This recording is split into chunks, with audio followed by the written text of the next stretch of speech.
I had been focused, on some other things, but yeah, I had some long conversations last night. Uh, I have a mixed family, um, Irish and Jewish, um,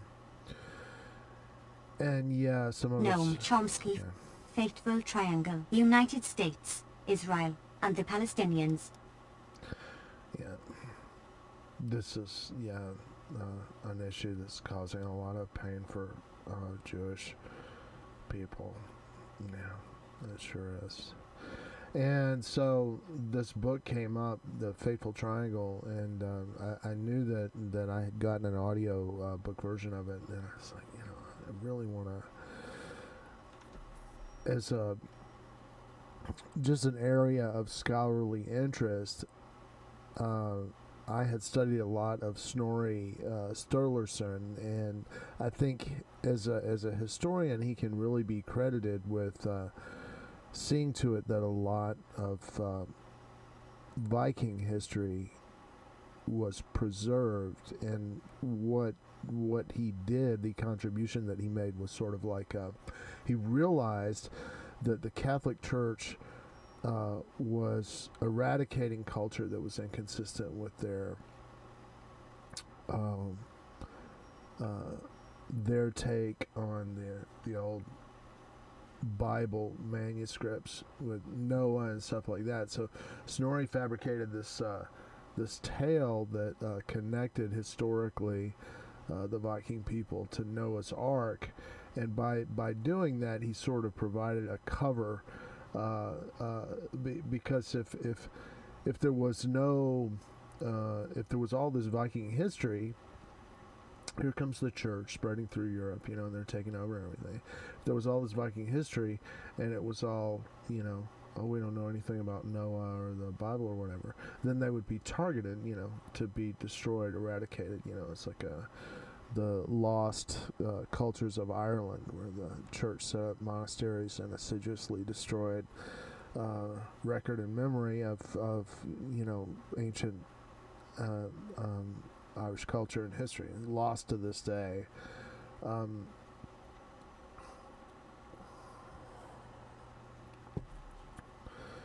Judaism doesn't do that. The Christianity as an institution of the imperial Rome does that. So I had felt, and I have read a lot of Sturluson's material, but I was feeling kind of arrogant about it and stuff, and I didn't ever get around reading really the Heimskringla, and I've been reading it on stream, and I'm pretty deep into it. And what's notable about it is it's got the conversion to the period of conversion to Christianity, and there's a lot of violence. Like you have Viking kings that said convert or die, like Islam or whatever. Then they did. You wouldn't convert, they chop your head off. And it makes me wonder, gee, what did this just come out of nothing, or was it a program in Europe that was aided by the church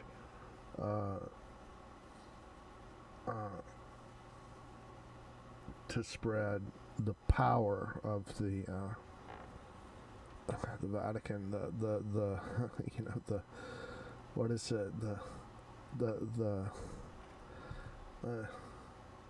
what is the thing, Pontifex Maximus, the power of the office of the Pontifex Maximus, so that even after the Roman Empire was gone, there was an office of the Roman government that sought to dominate the world. and they're still doing it. So, but anyway, you know, after a long conversation, I was like, you know, I had read The Fateful Triangle and know it's an important book. In the sense, especially in the sense that we live in the United States, and we benefit. You know, I personally live in the state of Georgia, and we have this at Fort Benning. We have this. It's like a school of coups. It's called. You can look it up. It's called the School of Assassins, and the whole hemisphere. The United States military brings these military forces for quote unquote training, and they train and arm them to go back and slaughter their own people, and they really have created such a terrible bloodbath all over the whole hemisphere. You know, it's like maintaining economic control. The Monroe Doctrine, you know, these areas they're there for the United States backyard. It's for our economic benefit. It exists for our economic benefit and exploitation. And so it's like people that live in Georgia, we pay taxes into this. We fund it. You know, we enjoy the fact that we don't have yet these military trained killers going around arbitrarily assassinating Georgians for political erroneous political thought, or for trying to build up Georgia's economy or something like that. But we enjoy all these benefits, not the least of which is not getting killed for trying to say we need to build up Georgia and make our country stronger again. And yet we pay to have our military go down to Guatemala and El Salvador and all these places and teach the military how to torture and murder and kill people that try to, you know, build up their country and improve their lives or whatever. So there's sort of like, hey man, how's it going? I had since I'm getting ready to start the Fateful Triangle audiobook. I had a long conversation with, you know, some of I have a mixed family, and some of us are Jewish, and it's been a very painful time. There's a lot of heartbreaking stuff going on, and this book came back up, The Fateful Triangle, and I had made an audiobook of it that I hadn't posted because it's considered a controversial book and everything, and I hadn't really posted it.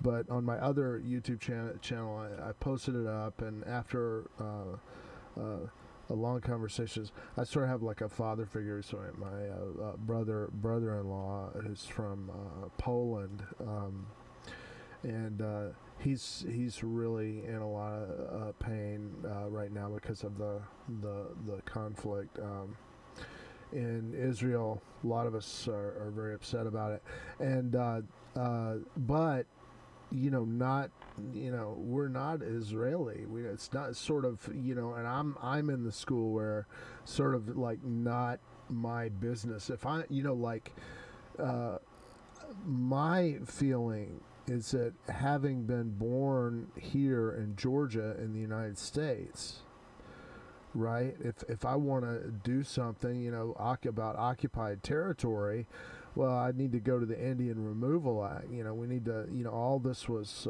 what is it? It was Cherokee Nation and, what is it, Creek or whatever, the huge territories of the United States. They basically just said, we don't care if you naturalize yourselves to our culture and give up your culture.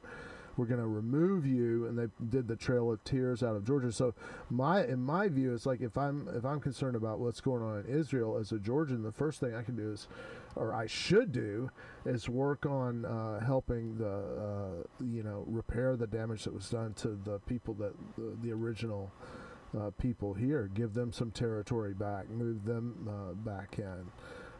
They're sort of like more parallel to the Jewish people in that they're like in Oklahoma and in Texas in a diaspora on reservations, in poverty and stuff, and this is their homeland, the state where I live. You know, if I've got something to say about another country, oh, you occupied somebody's territory or something like that, you know, the first step that I should take is in my own state, you know, say, hey, we need to get some of these, we need to work on repairing some of what we've done to the indigenous, the people who were for tens of thousands of years lived here.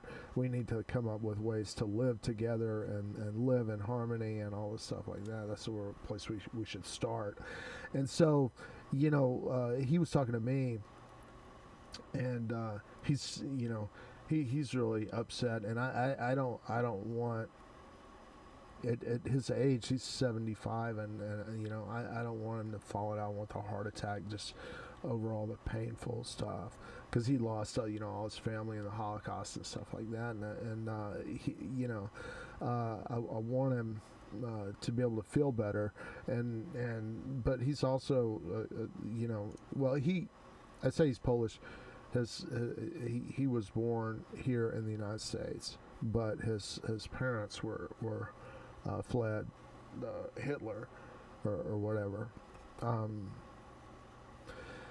So this book came up again, The Fateful Triangle, and you know, I was getting ready to play it while I was gaming. I want to look and see if there's like a deathmatch double duel going on. Man, I always miss those, man. It's like those go pretty quick now. It's gone. Dang it. But yesterday, family stuff was keeping me from getting my play in. So, lowest bracket. God, this game requires you to go in there and play. You know, so I didn't play. Oh, I didn't get dropped down below. Is there something below novice? I wonder.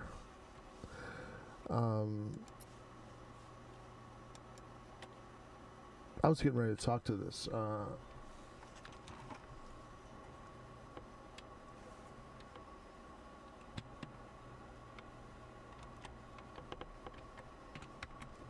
Let's see.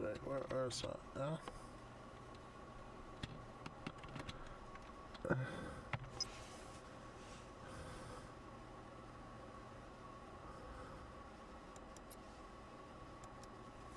Let's see.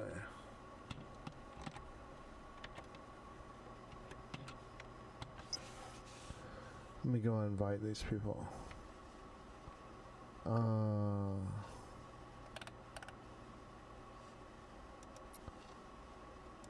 Send invite. Oh, wait a minute. Close it again. Oh, stupid. No.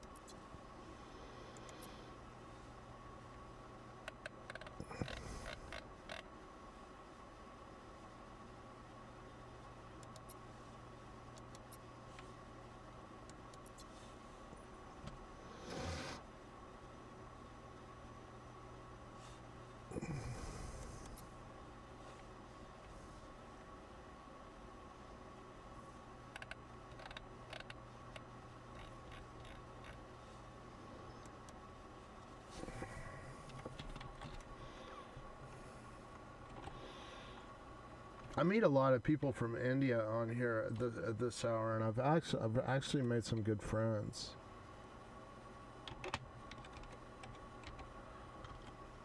Some have been, yeah, really nice.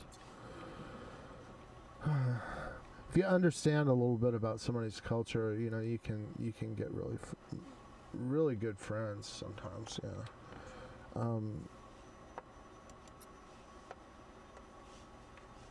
Dang it. All right, so I'm thinking of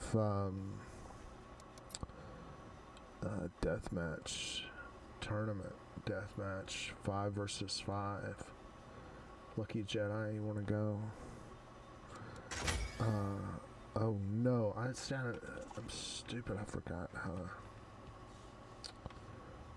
I was getting ready to change this thing. Okay, I'm gonna get focused Updated here. edition forward by Edward W. Said. Fateful Triangle. The Fateful Triangle, the United States, Israel, and the Palestinians updated edition Noam Message me if you Chomsky, wanna Haymarket Books, Chicago, Illinois. Copyright 1999 by Noam Chomsky, original edition. Copyright 1983 by Noam Chomsky. This edition published in 2014 by Haymarket Books, P.O. Box 18065, Chicago, Illinois 606-187-735-83784. www.haymarketbooks.org. ISBN 978-160,846 31992. Trade distribution in the U.S. Consortium Book Sales and Distribution www.cbsd.com in Canada. Publishers Group Canada www.books.com in the UK. Turnaround Publisher Service www.turnarounduk.com all other countries. Publishers Group Worldwide www.pgw.com. This book was published with the generous support of Lannan Foundation and Wallace Action Fund. Cover design by Josh Long. Cover photo shows Israeli Air Force aircraft flying over the cities of Tel Aviv and Jaffa as Israel celebrates its 65th Independence Day on April 16, 2013. Photo by Matty Milstein /Picture Alliance /pass/shap images. Printed in Canada by Union Labour. Library of Congress cataloging in application day 2 is available. 10-9-8-7-6-5-4-3-2-1. Contents. Preface to the 2015 edition. 9. Foreword by Edward W. Said. 15. Preface. 17. 1. Panning the Thing. 1. 2. The origins of the special relationship. 9. 3. Rejectionism and accommodation. 41. 4. Israel and Palestine, historical background. 95. 5. Peace, the Galilee. 199. 6. Aftermath. 373. 7. The Road to Armageddon. 505. 8. The Palestinian Uprising. 541. 9. Limited War in Lebanon. 589. 10 Washington's Peace Process. 609. Notes. 651. Index. 717. The nationalist not only does not disapprove of atrocities committed by his own side, but he has a remarkable capacity for not even hearing about them. George Orwell. Note on Nationalism, 1945. Preface to the 2015 edition. This book was written, or perhaps more accurately burst forth, in the immediate aftermath of Israel's invasion of Lebanon, a vicious act of aggression that killed tens of thousands of people, destroyed much of southern Lebanon, and finally demolished much of the capital city of Beirut. After a brief pause imposed by Washington, Israel resumed the assault, which ended with an Israeli-supervised slaughter that was eerily reminiscent of the famous Kishinev massacre, one of the most horrific crimes in pre-Holocaust Jewish history and one of the events that propelled a flood of Jewish emigres from Eastern Europe. It was memorialized in a famous poem by Israel's national poet Chaim Nahman Bialik, in the City of Slaughter. As discussed below, the analogy is painfully close, except that the number of victims was vastly greater in Israel's reenactment of his atrocities. The war had pretexts, all acts of aggression do. Formally, it was Operation Peace, the Galilee, but that was artifice. The pretexts were so thin that they could only be echoed by true loyalists, as they were and still are. In reality, it was evident at once and conceded that the goal of the invasion was political, to remove impediments to Israel's criminal settlement and development programs in the occupied territories, a goal that succeeded, and to impose a client-to-Maronite regime in Lebanon, which failed. Like other Israeli crimes, this act of aggression relied on the decisive support of the United States, though by the end, the shocked international reaction to the bombing of the capital city of Beirut was damaging U.S. 9. X. Noam Chomsky interests, and President Reagan ordered Israel to terminate its assault and accept a peacekeeping force. As always when the U.S. issues commands, Israel has to obey, this time to the despair of Prime Minister Begin, who was dreaming of finally trapping Hitler Arafat in his bunker and destroying him. Begin then faded from public life, but the policies continued under still more brutal hands. The aggression was the predictable aftermath of the peace treaty between Egypt and Israel negotiated by President Carter at Camp David in 1978-79. As discussed by Israeli strategic analyst Avner Yanev, with the Egyptian deterrent removed, Israel would be free to sustain military operations against the PLO in Lebanon as well as settlement activity on the West Bank. As he explained further, dealing a major blow to the PLO as a political force was the raison d'etre of the entire Peace for Galilee operation. The conclusion was confirmed by the highest Israeli officials, some quoted below. Among them was the architect of the invasion, Ariel Sharon, who had expressed his concern about the distinct danger that the US and UN might support realization of the rights of the Palestinian people, a political threat ended by Operation Peace for Galilee, which removed this menace by liquidating the PLO as a significant military and political force. 1. The Camp David settlement is commonly regarded as a diplomatic triumph for Washington. In fact, it was a diplomatic disaster, not only because of the aftermath. That much is clear from the background. In 1971, President Sadat of Egypt had offered Israel full peace treaty, with no mention of Palestinian rights, in return for withdrawal from the occupied territory, though it was understood that his concern was the Egyptian ally. Israel refused, with Henry Kissinger's crucial backing, dedicating itself to extensive settlement programs in the Sinai, including the city of Yamit and many settlements, while driving thousands of inhabitants into the desert, destroying towns, villages, mosques, whatever was in the way. Israel's decision to choose expansion over security in 1971 is the most fateful one in its history, in my opinion, particularly because it has been pursued with impressive consistency in the follow. Preface to the 2015 edition. 11. In years leading to Israel's international isolation and increasing pariah status, Sadat continued to seek a political settlement, expelling Russian advisors, making very clear his willingness to become a loyal U.S. client. Kissinger wasn't interested, and in his memoir, years later, demonstrated that he had no understanding of what was happening. 2. U.S. Israeli rejectionism led to the 1973 war, which was a very close call for Israel, and perhaps the worst. Kissinger called a nuclear alert to warn Russia not to interfere with his diplomatic gains. In this case, he's informing Israel privately that they could ignore a ceasefire call jointly by Russia and the US. Actions that did not amuse Moscow, which, fortunately, backed off. 3. The war made it clear to Israel and Kissinger that Egypt could not simply be dismissed, leading to Kissinger's shattered diplomacy and finally the Camp David Accord. In this agreement, the US and Israel agreed to the basic terms that Sadat had proposed in 1971, but in a harsher form from their point of view. Unlike his earlier proposal, at Camp David, Sadat insisted on formal recognition of Palestinian rights.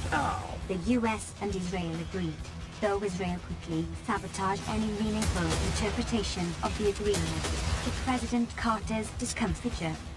The chapters that are added to the original publication discuss further stages in undermining Palestinian rights, establishing Israeli control of what is of value to it in the occupied territories, attacking Lebanon without credible pretext, and undermining hopes of realizing the diplomatic settlement that is supported by virtually the entire world, with the crucial exception of the U.S.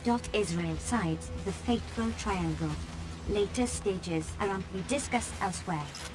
The outcome for the West Bank is described by the prominent political economist Robert Wade.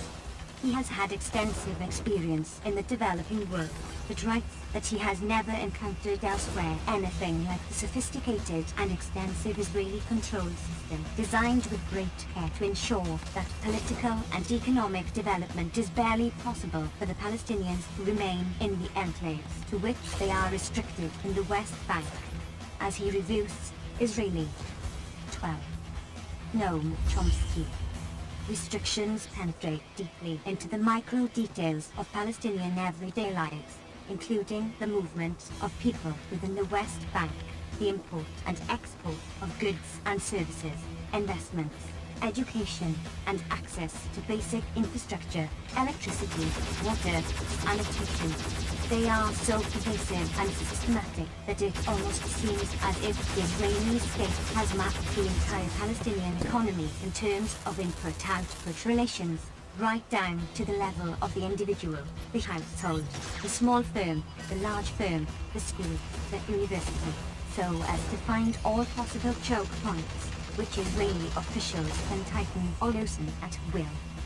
And do.4, as is well known to anyone with eyes open, the situation in them is in prison that Israel runs, now with the cooperation of the Egyptian military dictatorship, is incomparably worse.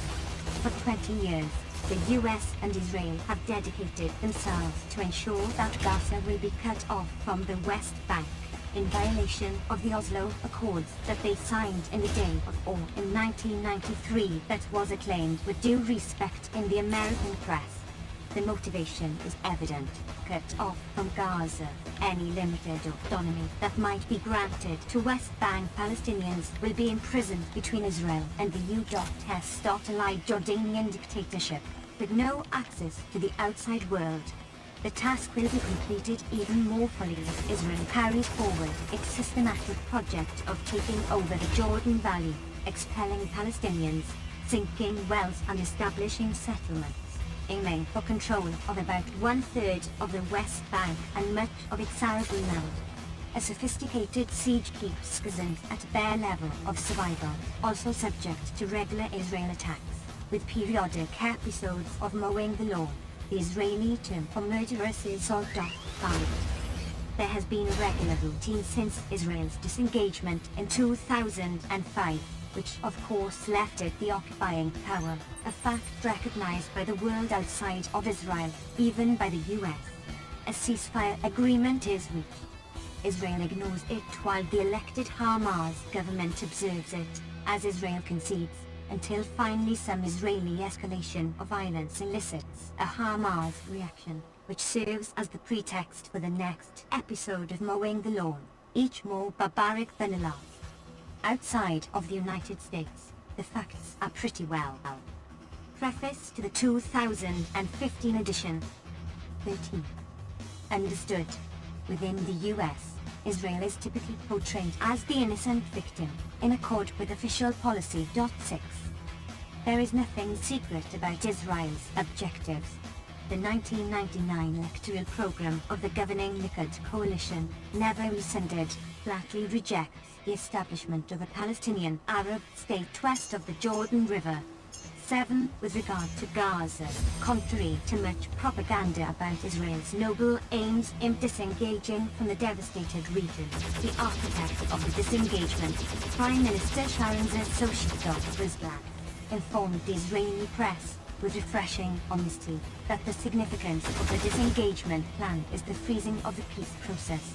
And when you freeze that process, you prevent the establishment of a Palestinian state, and you prevent the discussion on the refugees, the borders, and Jerusalem. Effectively, this whole package, called the Palestinian state, with all that it entails, has been removed indefinitely from our agenda. And all this with authority and permission, all with a U.S. presidential blessing and the ratification of both houses of Congress. 8. Every relevant international body has declared these plans to be in gross violation of international law, but as long as the US provides the decisive support for them, military, economic, diplomatic, and ideological, in how these issues are framed, there is no reason to expect Israel to refrain from implementing them, despite some occasional clucking of the pens about how they are not helpful to the just and peaceful settlement for which Washington so sincerely yearns. These conclusions, needless to say, place a considerable burden on the shoulders of American citizens. Forward. Fateful Triangle may be the most ambitious book ever attempted on the conflict between Zionism and the Palestinians' views as centrally involving the United States. It is a dogged expose of the human corruption, greed, and intellectual dishonesty. It is also a great and important book, which must be read by anyone concerned with public affairs. The facts are to be recognized for Chomsky, although no one else has ever recognized them so systematically. His mainly Israeli and US sources are staggeringly complete, and he is capable of registering contradictions, distinctions, and lapses which occur between them.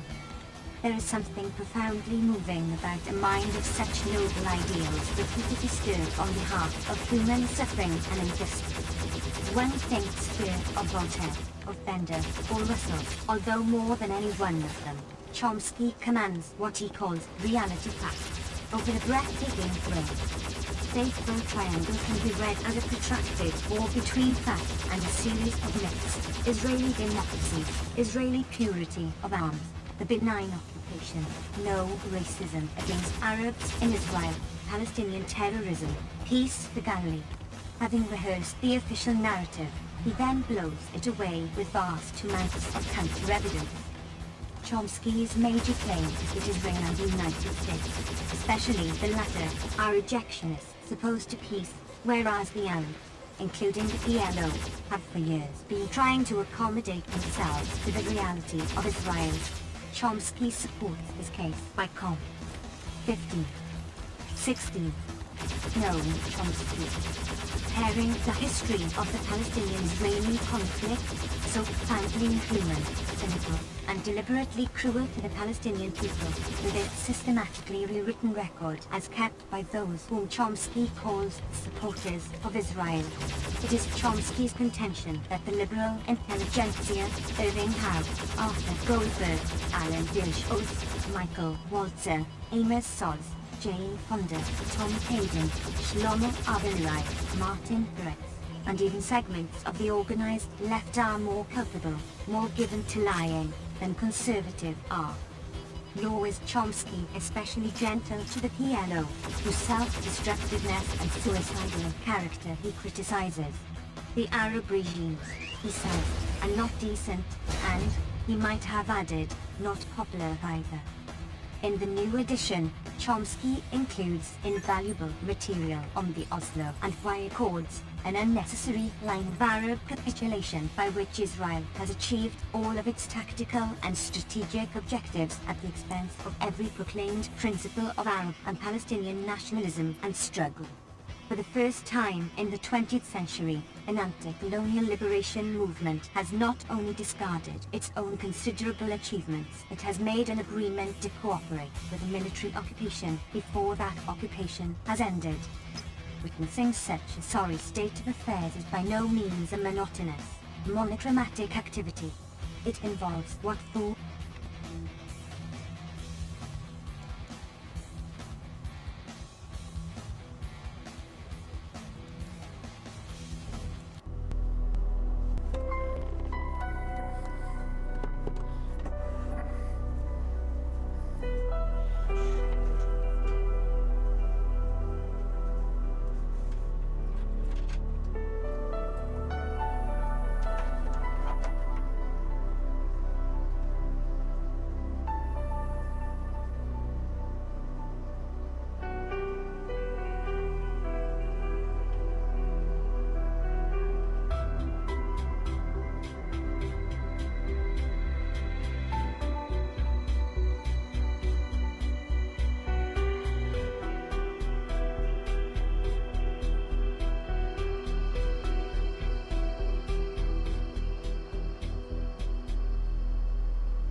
halt once called relentless erudition, scouring alternative sources, exhuming buried documents, reviving forgotten or abandoned histories.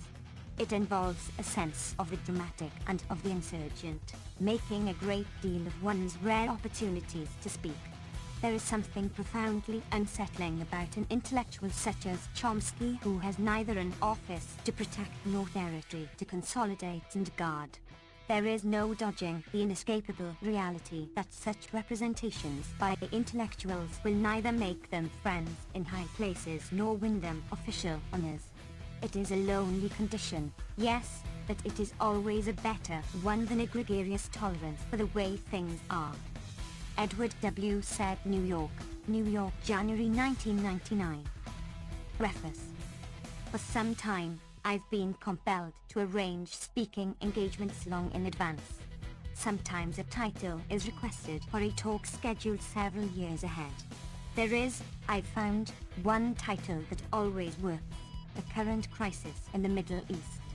One can't predict exactly what the crisis will be far down the road, but that there will be one is a fairly safe prediction. That will continue to be the case as long as basic problems of the region are not addressed. Furthermore, the crises will be serious in what President Eisenhower called the most strategically important area in the world. In the early post-war years, the United States in effect extended the Monroe Doctrine to the Middle East, barring any interference apart from Britain, assumed to be a loyal dependency and quickly punished when it occasionally got out of hand, as in 1956. The strategic importance of the region lies primarily in its immense petroleum reserves and the global power accorded by control over them, and, crucially, from the huge profits that flow to the Anglo-American rulers, which have been of critical importance for their economies. It has been necessary to ensure that this enormous wealth flows primarily to the West, not to the people of the region. That is one fundamental problem that will continue to cause unrest and disorder. Another is the Israel-Arab conflict with its many ramifications, which have been closely related to the major U.S. strategic goal of dominating the region's resources and wealth. 17. 18. Noam Chomsky. For many years, it was claimed the core problem was Soviet subversion and expansionism, the reflexive justification for virtually all policies since the Bolshevik takeover in Russia in 1917. That pretext having vanished, it is now quietly conceded by the White House, March 1990, that in past years, the threats to our interests in the Middle East could not be laid at the Kremlin's door. The doctrinal system has yet to adjust fully to the new requirements. In the future, we expect that non-Soviet threats to our interests will command even greater attention. The White House continued in its annual plea to Congress for a huge military budget. In reality, the threats to our interests in the Middle East as elsewhere had always been indigenous nationalism, a fact stressed in internal documents and sometimes publicly. 1. A worst-case prediction for the crisis a few years ahead would be a war between the US and Iran, unlikely, but not impossible. Israel is pressing very hard for such a confrontation, recognizing Iran to be the most serious military threat that it faces. So far, the US is playing a somewhat different game in its relations to Iran. Accordingly, a potential war and the necessity for it is not a major topic in the media and journals of opinion here. 2. The US is, of course, concerned over Iranian power. That is one reason why the US turned to active support for Iraq in the late stages of the Iraq-Iran war, with a decisive effect on the outcome, and why Washington continued its active courtship of Saddam Hussein until he interfered with U.S. plans for the region in August 1990. U.S. concerns over Iranian power were also reflected in the decision to support Saddam's murderous assault against the Shiite population of southern Iraq in March 1991, immediately after the fighting stopped. A narrow reason was fear that Iran, a Shiite state, might exert influence over Iraqi Shiites. A more general reason was the threat to stability that a successful popular revolution might pose. To translate into English, the threat that it might inspire democratizing tendencies that would undermine the array of dictatorships that the US relies on to control the people of the region. Preface 19. Recall that Washington's support for its former friend was more than tacit. The US military command even denied rebelling Iraqi officers access to captured Iraqi equipment as the slaughter of the Shiite population proceeded under Stormin Norman's steely gaze. Similar concerns arose as Saddam turned to crushing the Kurdish rebellion in the north. In Israel, commentators from the Chief of Staff to political analysts and Knesset members across a very broad political spectrum openly advocated support for Saddam's atrocities on the grounds that an independent Kurdistan might create a Syro-Kurd-Iran territorial link that would be a serious threat to Israel. When US records are released in the distant future, we might discover that the White House harbored similar thoughts, which delayed even token gestures to block the crushing of Kurdish resistance until Washington was compelled to act by a public that had been aroused by media coverage of the suffering of the Kurds, recognizably Aryan and portrayed quite differently from the southern Shiites, who suffered a far worse fate but were only dirty Arab. In passing, we may note that the character of U.S.U.K. concern for the Kurds is readily determined not only by the timing of the support and the earlier cynical treatment of Iraqi Kurds, but also by the reaction to Turkey's massive atrocities against its Kurdish population right through the Gulf crisis. These were scarcely reported here in the mainstream, in virtue of the need to support the president, who had lauded his Turkish colleague as a protector of peace, joining those who stand up for civilized values around the world against Saddam Hussein. But Europe was less disciplined. We therefore read, in the London Financial Times, that Turkey's Western allies were rarely comfortable explaining to their public why they condoned Ankara's heavy-handed repression of its own Kurdish minority, while the West offered support to the Kurds in Iraq. Not a serious PR problem here. Diplomats now say that, more than any other issue, the sight of Kurds fighting Kurds in fall 1992 has served to change the way that Western public opinion views the Kurdish cause. In short, we can breathe a sigh of relief. Cynicism triumphs, and the Western powers can continue to condone the harsh. 20. Noam Chomsky. Repression of Kurds by the protector of peace, while shedding crocodile tears over their treatment by the current enemy. 3. Israel's reasons for trying to stir up a US confrontation with Iran, and Islamic fundamentalism generally, are easy to understand. The Israeli military recognizes that, apart from resort to nuclear weapons, there is little it can do to confront Iranian power, and is concerned that after their anticipated collapse of the U.S.-run peace process, a Syrian-Iran axis may be a significant threat. The US, in contrast, appears to be seeking a long-term accommodation with moderate, that is, pro-U.S. elements in Iran, and a return to something like the arrangements that prevailed under the Shah. How these tendencies may evolve is unclear. The propaganda campaign about Islamic fundamentalism has its farcical elements, even putting aside the fact that US culture compares with Iran in its religious fundamentalism.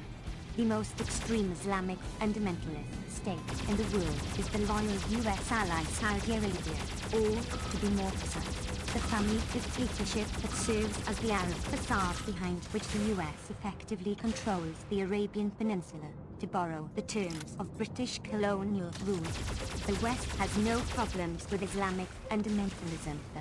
Probably one of the most fanatic Islamic fundamentalist groups in the world in recent years was led by Gulbuddin Maia, the terrorist extremist who had been a CIA favorite and prime recipient of the $3.3 billion in official US aid given to the Afghan rebels, with roughly the same amount reported from Saudi Arabia, the man who shelled Kabul with thousands killed, driving hundreds of thousands of people out of the city, including all Western embassies, in an effort to shoot his way into power. Not quite the same as Pol Pot attempting Phnom Penh, since the US client was far more bloody in that particular operation. Similarly, it is not at all concealed in Israel that its invasion of Lebanon in 1982 was undertaken in part to destroy the secular nationalism of the PLO, becoming a real nuisance with its persistent call for a peaceful diplomatic settlement, which was undermining the U.S. Israeli strategy of gradual integration of the occupied territory. Preface 21. Tories within Israel. One result was the creation of Hezbollah, an Iranian-backed fundamentalist group that drove Israel out of most of Lebanon. For similar reasons, Israel supported fundamentalist elements as rival to the accommodationist PLO in the occupied territory. The results are similar to Lebanon, as Hamas attacks against the Israeli military become increasingly difficult to contain. The examples illustrate the typical brilliance of intelligence operations when they have to deal with populations, not simply various gangsters. The basic reasoning goes back to the early days of Zionism. Palestinian moderates pose the most dangerous threat to the goal of avoiding any political settlement until facts are established to which it will have to conform.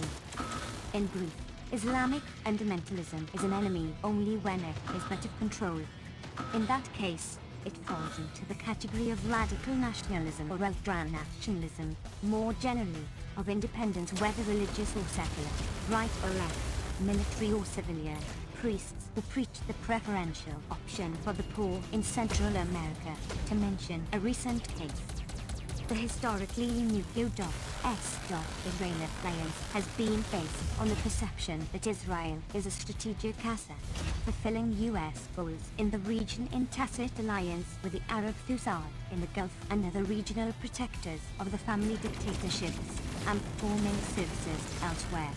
Those who see Israel's future as an efficient Sparta, at permanent war with its enemies and surviving at the whim of the U.S., naturally want that relationship to continue, including, it seems, much of the organized American Jewish community, a fact that has long outraged Israeli doves. The doctrine is explained by General Red Shlomo Gazer, former head of Israeli military intelligence and a senior official of the military administration of the occupied territory. After the collapse of the USSR, he writes, Israel's main task has not changed at all, and it remains of crucial importance. Its location at the center of the Arab-Muslim Middle East predestines Israel to be a devoted guardian of stability in all the countries surrounding it. Its role is to protect the existing regimes, to prevent or halt the processes of radicalization, and to block the expansion of fundamentalist religious zealotry. 22. Noam Chomsky. To which we may add, performing dirty work that the US is unable to undertake itself because of popular opposition or other costs. The conception has its grim logic. What is remarkable is that advocacy of it should be identified as support for Israel. With some translation, Gazit's analysis seems plausible. We have to understand stability to mean maintenance of specific forms of domination and control and easy access to resources and profits. And the phrase fundamentalist religious zealotry, as noted, is a code word for a particular form of radical nationalism that threatens stability. Despite shifting alliances in a highly volatile region, Israel's role as a U.S. strategic asset seems stable in the foreseeable future. Its advanced economy, like that of its patron, relies very heavily on the creativity and funding of the enormous state sector. The two countries are linked in joint research and development projects, mostly military and spin-offs, and Israel provides basing and storage facilities for the vast U.S. system of intervention forces targeting the oil-producing regions. Though effectively an extension of the U.S. military and economic interests, Israel is not entirely under control. Client states commonly pursue their own path, to the chagrin of the masters. Contradictions abound, at least contrary springs, as they do in U.S. policy as well. The Israeli Air Force is very visibly carrying out maneuvers in eastern Turkey aimed at Iran, using advanced US-15 jets that can attack Iran and return without refueling. At the same time, headlines in the Israeli press report, Israel and Iran have been conducting direct trade relations from 1994. Unlike the US, Israel does not officially list Iran as an enemy state, and there are no official barriers to trade, which is small but growing. 5. Israel's development and deployment of weapons of mass destruction continues under US aegis, as it has since the Kennedy years. The well-informed military analyst Tuzi Mahanemi reports that Israeli assault aircraft have been equipped to carry chemical and biological weapons manufactured at a top-secret institute near Tel Aviv, military sources revealed yesterday. Crews flying US F-16 jets are trained to fit an active chemical or biological weapon. Preface 23. Within minutes of receiving the command to attack, the weapons are manufactured at a biological research institute in Zion, near Tel Aviv, which attracted unwanted scrutiny when Dutch authorities confirmed that it was the intended destination of an El Al airliner that crashed in Amsterdam, killing many people on the ground, and found to have been carrying nerve gas components. There is hardly a single known or unknown form of chemical or biological weapon ... which is not manufactured at the institute, according to a biologist who held a senior post in Israeli intelligence. Zaina does not work on defensive and protective devices, but only biological weapons for attack, according to British Foreign Report. The devices have already been used, the report continues, in the attempt by Mossad agents to kill Khaled Misrin Jordan, which backfired. 6. Once again, Israel is following in the footsteps of its patron. After World War II, the US took over the hideous biological warfare operations of Japanese fascists, including the personnel, and protected them from war crimes prosecutions, ridiculing Russian war crimes trials of these class of war criminals as communist-style show trials. The US takeover of the programs was denied until it was exposed in the Bulletin of Concerned Asian Scholars in 1980. The achievements of the Japanese Mentleys became the core of US biological warfare capabilities. One reason, along with nuclear bombs, why the US official stand from 1950 was that it is fallacious to divide weapons into moral and immoral types, and that the concept of weapons of mass destruction does not appear to have any significance. The Joint Chiefs of Staff concluded biological warfare in war plans by 1949. Shortly after, the plans included a first-use option, along with nuclear weapons, a position formalized by the National Security Council in 1956 and in force until the 1972 treaty banning biological warfare. Recently released Chinese and US archives raise questions about the actual use of these weapons in North Korea and China, previously assumed, by me as well, to have been communist propaganda. China appears to have downplayed their use, so as not to provide information to the enemy. 7. 24. Noam Chomsky. The international framework in which these developments are proceeding is fraught with danger and uncertainty. The US has been isolated for years in its policies on Israel and the Palestinians, and only since its Gulf War victory has it been able to institute the program it had demanded in opposition to a very broad international consensus. The US is now quite isolated in its policies towards Iran, which most of the world wants to reintegrate into the international system. In the case of Iraq, the US and UK have lost much of the limited support they had in the past, and must now pursue military action in increasingly brazen violation of the UN Security Council and regional opinion. Secretary of Defense William Cohen won no public support when he visited Saudi Arabia and 5 other friendly Persian Gulf countries to explain the US policy of punitive raids against Iraq in March 1999. A senior Saudi official stated, "We object to any nation taking matters into its own hands and using bombing as an instrument of diplomacy." Saudi Arabia has consistently refused to allow US combat planes based to join in operations against Iraq.A. The US hope is that the region's governments are sufficiently despotic so as to be able to suppress the growing popular opposition to the savage devastation of the civilian society of a neighboring Arab country, opposition that is growing elsewhere as well.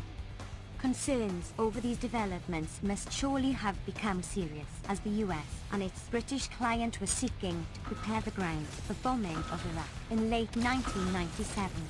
Secretary of State Madeleine Albright was sent to Saudi Arabia, but treated with noticeable coolness.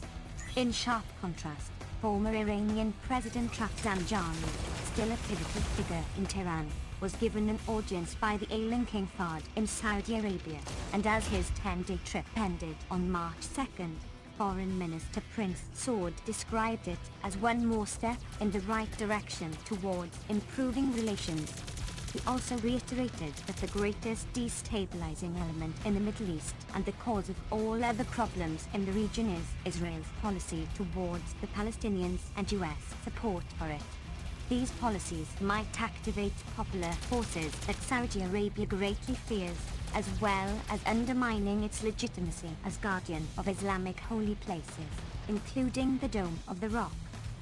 Preface 25.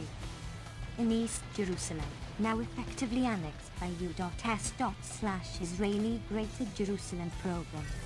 Shortly before, the Arab states had boycotted a U.S.-sponsored economic summit in Qatar that was intended to advance the new Middle East project of Clinton and Israeli Prime Minister Shimon Peres.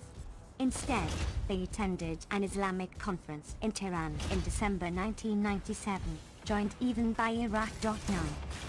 The increasingly prominent Turkish-Israeli alliance is not welcome to other countries of the region, and there are signs that they may be considering Iranian initiatives to develop a regional system that would be more independent of US control, including the Gulf oil producers, Egypt, and Syria. That is not a prospect that US planners can lightly tolerate, particularly with a reasonable likelihood that not too far in the future the current oil glut will decline and the Middle East share in global oil production will substantially increase. It is against the background of such possible developments in the region that US planning with regard to the Israeli-Palestinian conflict must be assessed.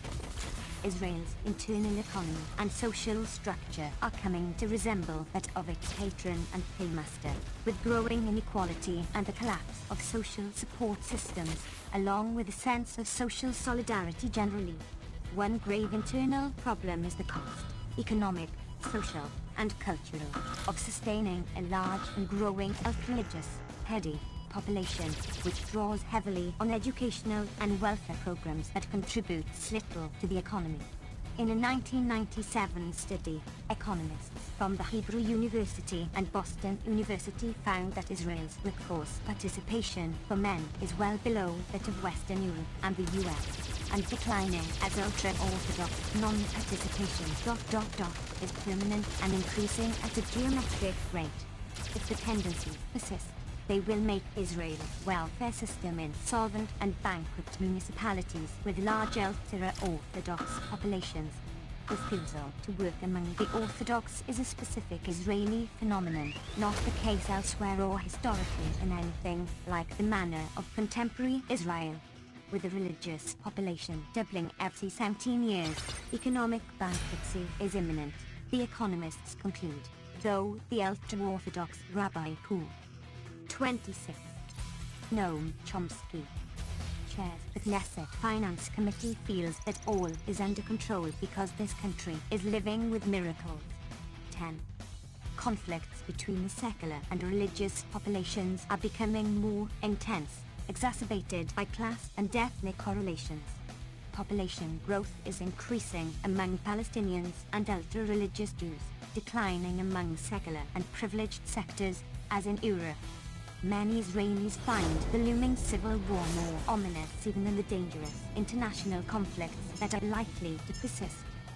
As in the US, the Israeli political system is converging in a narrow center-right spectrum with little differentiation. and the traditional parties, Likud, Labour, are virtually collapsing.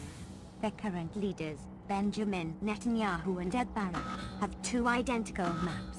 Political commentator Yosef Harif observes, from a political point of view there is no difference today between Netanyahu and Barak, not that matters were very different before, apart from the differences of style that trace to the differing constituencies of the political blocs. Netanyahu's plan is Alan Plus, an amplification of the traditional Labour Party Alan plan that grants Israel effective control over desirable regions and resources of the occupied territory. Barak's alternative is what he calls the expanded Alan plan, which amounts to about the same thing. Barak demands that we must not uproot settlements or abandon the Jewish settlement in the East Bank, and it is forbidden for us to agree to a Palestinian state. One resents the idea of Barak and hears the voice of Netanyahu, the reporter observes, paraphrasing the biblical passage.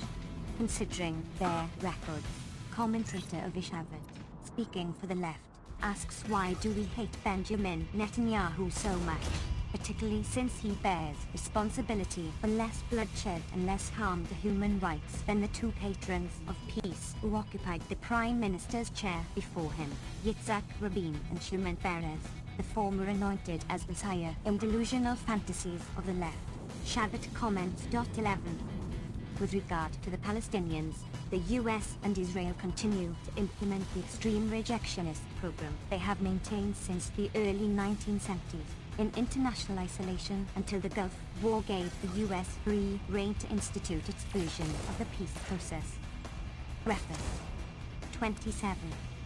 Keeping unilateral control, rejecting Palestinian rights, and moving to implement a variant of South Africa's homeland policies, though without many of the advantages that South Africa conferred on the Bantustans.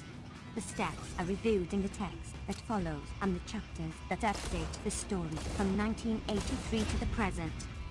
At the time of writing, March 1999, the most recent stage in the peace process is the Wine Memorandum signed at the White House on October 23, 1998, and approved by the Israeli cabinet on November 11. In agreeing, the cabinet declared that the government will continue to pursue its policy of strengthening and developing the communities in Judea, Samaria and the Gaza District, on the basis of a multi-annual plan, including security roles for Jews throughout the territories and preservation of Israel's national interests, security areas, the areas around Jerusalem, the areas of Jewish settlement, infrastructure interests, water sources, military and security locations, the areas around north, south and west-east transportation arteries, and historic sites of the Jewish people. Immediately following the accord, settlers established more than 12 new settlements throughout the West Bank, heeding the call of Israel's Foreign Minister, Ariel Sharon, to grab as much West Bank land as possible. By January 1999, the land grab was accelerating, including isolated settlements that would be the first candidates for eventual evacuation under any settlement that is not a complete caricature. Standard practices are being followed, among them raising Palestinian houses in the search for Jewish archaeological remains and establishing nature reserves, later to be converted to Jewish housing. Of particular significance is new post-war development in the Givat Zef block northwest of Jerusalem, in pursuance of the Bush-Clinton-Rabin Peres programs of cutting off what will be left to the Palestinians from the region around Jerusalem, let alone Jerusalem itself, the center of their cultural, social, and economic existence, and from the territory to the south. 12. The UN General Assembly passed a resolution calling on Israel to observe the Fourth Geneva Convention, which bans settlement. 28. Noam Chomsky. In the occupied territories, the resolution was passed 115 to 2, the usual 2.13. The Y agreement changes territorial arrangements in trivial ways, which are not easy to determine, since it is the first redeployment accord without a map indicating areas to be transferred to Palestinian administration. 14. But it is presumably a step towards something like the 50-50 split of the territories that was Rabin's goal in the Oslo negotiations. At least if Israel is sensible enough to abandon useless lands where the population may rot in peace in scattered and isolated enclaves. The most significant and innovative aspect of the memorandum is its barely concealed call for state terror to achieve the goals of the U.S. Israel program. That breaks new ground for international agreements. The memorandum emphasizes that the Palestinian security forces, which have a shocking record of torture and terror, must act to ensure the security of Israelis. The CIA will supervise them as they carry out arrests, hold mock trials, collect arms, and criminalize incitement against the agreements. They must operate on the principle of zero tolerance for terror against Israelis, a concept that is broadly construed, as anyone familiar with the record of the O will understand. The memorandum does contain a sentence stating that without derogating from the above, the Palestinian police will ... implement this memorandum with due regard to internationally accepted norms of the human rights and rule of law. There is no reciprocity. The security of Palestinians is not an issue, and even the meaningless and shameful comment just quoted does not apply to Israel, despite its brutal record of terror, torture, and violation of elementary legal and human rights obligations, too well documented to review. Included are hundreds of killings of Palestinians since Oslo, most of them unlawful according to Amnesty International, AI, and exceeding killings of Israelis by a considerable margin, though less than before, when the ratio was extreme. AI reports further that there continues to be almost total impunity for unlawful killings of Palestinians, not to speak of house demolitions, expulsion from Jerusalem and elsewhere, in prison. Preface 29. Men without trial, systematic torture of prisoners, etc., all well documented by major human rights organizations, including Israeli organizations, but of no concern to the framers of the latest stage of the rejectionist program. No less striking is the praise of the Clinton-Gore administration for the harsh and illegal measures employed by the Palestinian security forces to suppress opposition to the Accords and ensure security for Israelis. 15. Amnesty International published an assessment of the human rights situation since Oslo as the Y Memorandum was signed. 16 AI estimates 1,600 Palestinians routinely arrested by Israeli military forces every year, half systematically tortured. AI notes once again, as other major human rights organizations regularly have, that Israel is alone in having effectively legalized the use of torture, with Supreme Court approval, determining that in pursuit of Israel's perceived security needs, all international rules of conduct could be broken. AI reports similar practices on the part of the Palestinian Authority, including execution of 2 Palestinians for incitement against the peace process. The state security courts that conduct such abuses have been endorsed by the U.S. State Department as demonstrating Arafat's commitment to the security concerns of Israel, with the support of Vice President Al Gore. Clinton's achievement in bringing the 2 parties together to agree on the Y Memorandum was hailed with the usual awe. He proved himself to be the indispensable man. The New York Times headline read, praising him from the crucial salvage mission.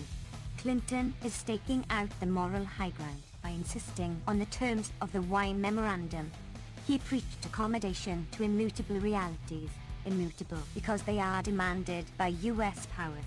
He crowned his moral achievement with an uplifting, optimistically American speech, while tethering the vaunted U.S. idealism, which some Israelis and some Palestinians believe to be diplomatic naivety, is the promise of a fat new American purse. Nevertheless, the idealism and moral high ground cast a radiant glow over the proceedings. 17. Particular cases illustrate the reality of U.S. policy. When some atrocity occurs, Palestinians are placed under harsh curfew, no mat. 30.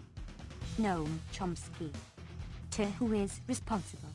A striking illustration was the massacre of 29 Arabs praying in a mosque by the right-wing American religious settler Baruch Goldstein in February 1994, followed by severe curfew of Palestinians and killing of many more Palestinians. Visitors to the Kiryat Arba suburb where Goldstein settled can walk to the shrine established for him, where they can worship in praise of the martyr who died clean of hands and pure of heart, as the words on the gravestone read. In one of the innumerable other curfews, in September 1998, a day-old infant died in Hebron and another, 3 months old, died in her mother's arms, both on their way to the hospital, when Israeli soldiers refused to let them pass through security barriers that had been set up to ensure that Jewish settlers could observe ritually prescribed 7 days of mourning without disturbance. The soldiers made a mistaken judgment, the military spokesperson stated, ending the matter. 18. A few days later, Osama Bahram, who now holds the record for imprisonment without charge by Israeli military authorities, reached the end of 5 years of administrative detention, then extended by the military without any court decision. A secular journalist, Bahram is suspected of membership in Islamic Jihad, without evidence or concern from the overseers. Bahram can consider himself lucky by comparison to those sent to the Israel-run torture chamber Al-Qiyam in Lebanon, administered by the mercenary army Israel established in the security zone it occupies in violation of a unanimous UN Security Council resolution of March 1978 ordering it to withdraw immediately and unconditionally. US tolerance renders the decision moot. The first news in 9 months from Al-Qiyam was brought by Hassan, released after 12 years of regular torture. He reports, confirming ample evidence since 1982. Hassan may have been lucky, too, as compared with the 71 Lebanese prisoners held in Israeli jails as hostages of future negotiations after having been kidnapped in Lebanon, with the authorization of Israel's courts. 19. Israeli military operations in Lebanon continue, while its occupying forces commend a more successful attack by the increasingly sophisticated Hezbollah resistance, called terror in the U.S. Some preface. 31. Times in Israel. Israeli military operations are not confined to the security zone. In February 1999, 3 Israeli officers from an elite command unit operating north of the zone were killed in a Hezbollah ambush. Israel warned that it would attack Lebanese civilian targets in retaliation, as, in fact, it has regularly done in the past. Since the end of Israel's invasion of Lebanon in 1982, some 25,000 Lebanese and Palestinians have been killed, according to Lebanese officials and international relief agencies, along with 900 Israeli soldiers. 20. The achievement of imposing its rejectionist program in near international isolation is impressive enough. But US power won an ideological victory that is, in some ways, even more dramatic. By now, its rejectionist peace process is adopted as the framework of a just settlement worldwide, even among those who only a few years ago were calling for recognition of Palestinian rights and Israeli withdrawal from the occupied territories, in accord with UN 242 of November 1967, as interpreted throughout the world, including the US, until 1971. So far, US and Israeli leaders have been unwilling to move as far towards accommodating Palestinian rights as South African advocates of apartheid did towards blacks 35 years ago. Their solution was black states, to which the unwanted populations would be confined to serve as a cheap labor force when needed. Presumably, the US and Israel will sooner or later realize that they can gain by adopting a more progressive stand of the South African variety. If so, they will agree to call the Palestinian enclaves a state and perhaps even allow them a degree of industrial development, as South Africa did, so that U.S. and Israeli-owned manufacturers, joining with rich Palestinians, can exploit cheap and easily exploitable labor, subdued by repression. Calls for a Palestinian state are being heard. though it is instructive to look at them closely.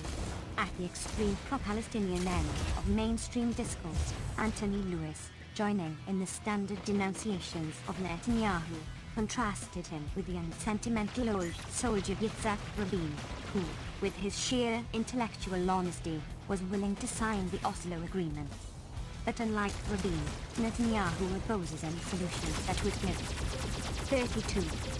Noam Chomsky. The Palestinians a viable state, tiny, disarmed, poor, dominated by Israel, with their own. That is the heart of the matter, the crucial distinction between the saintly Rabin and the bad Netanyahu. And because of Netanyahu's recalcitrance, Oslo is dying. 21.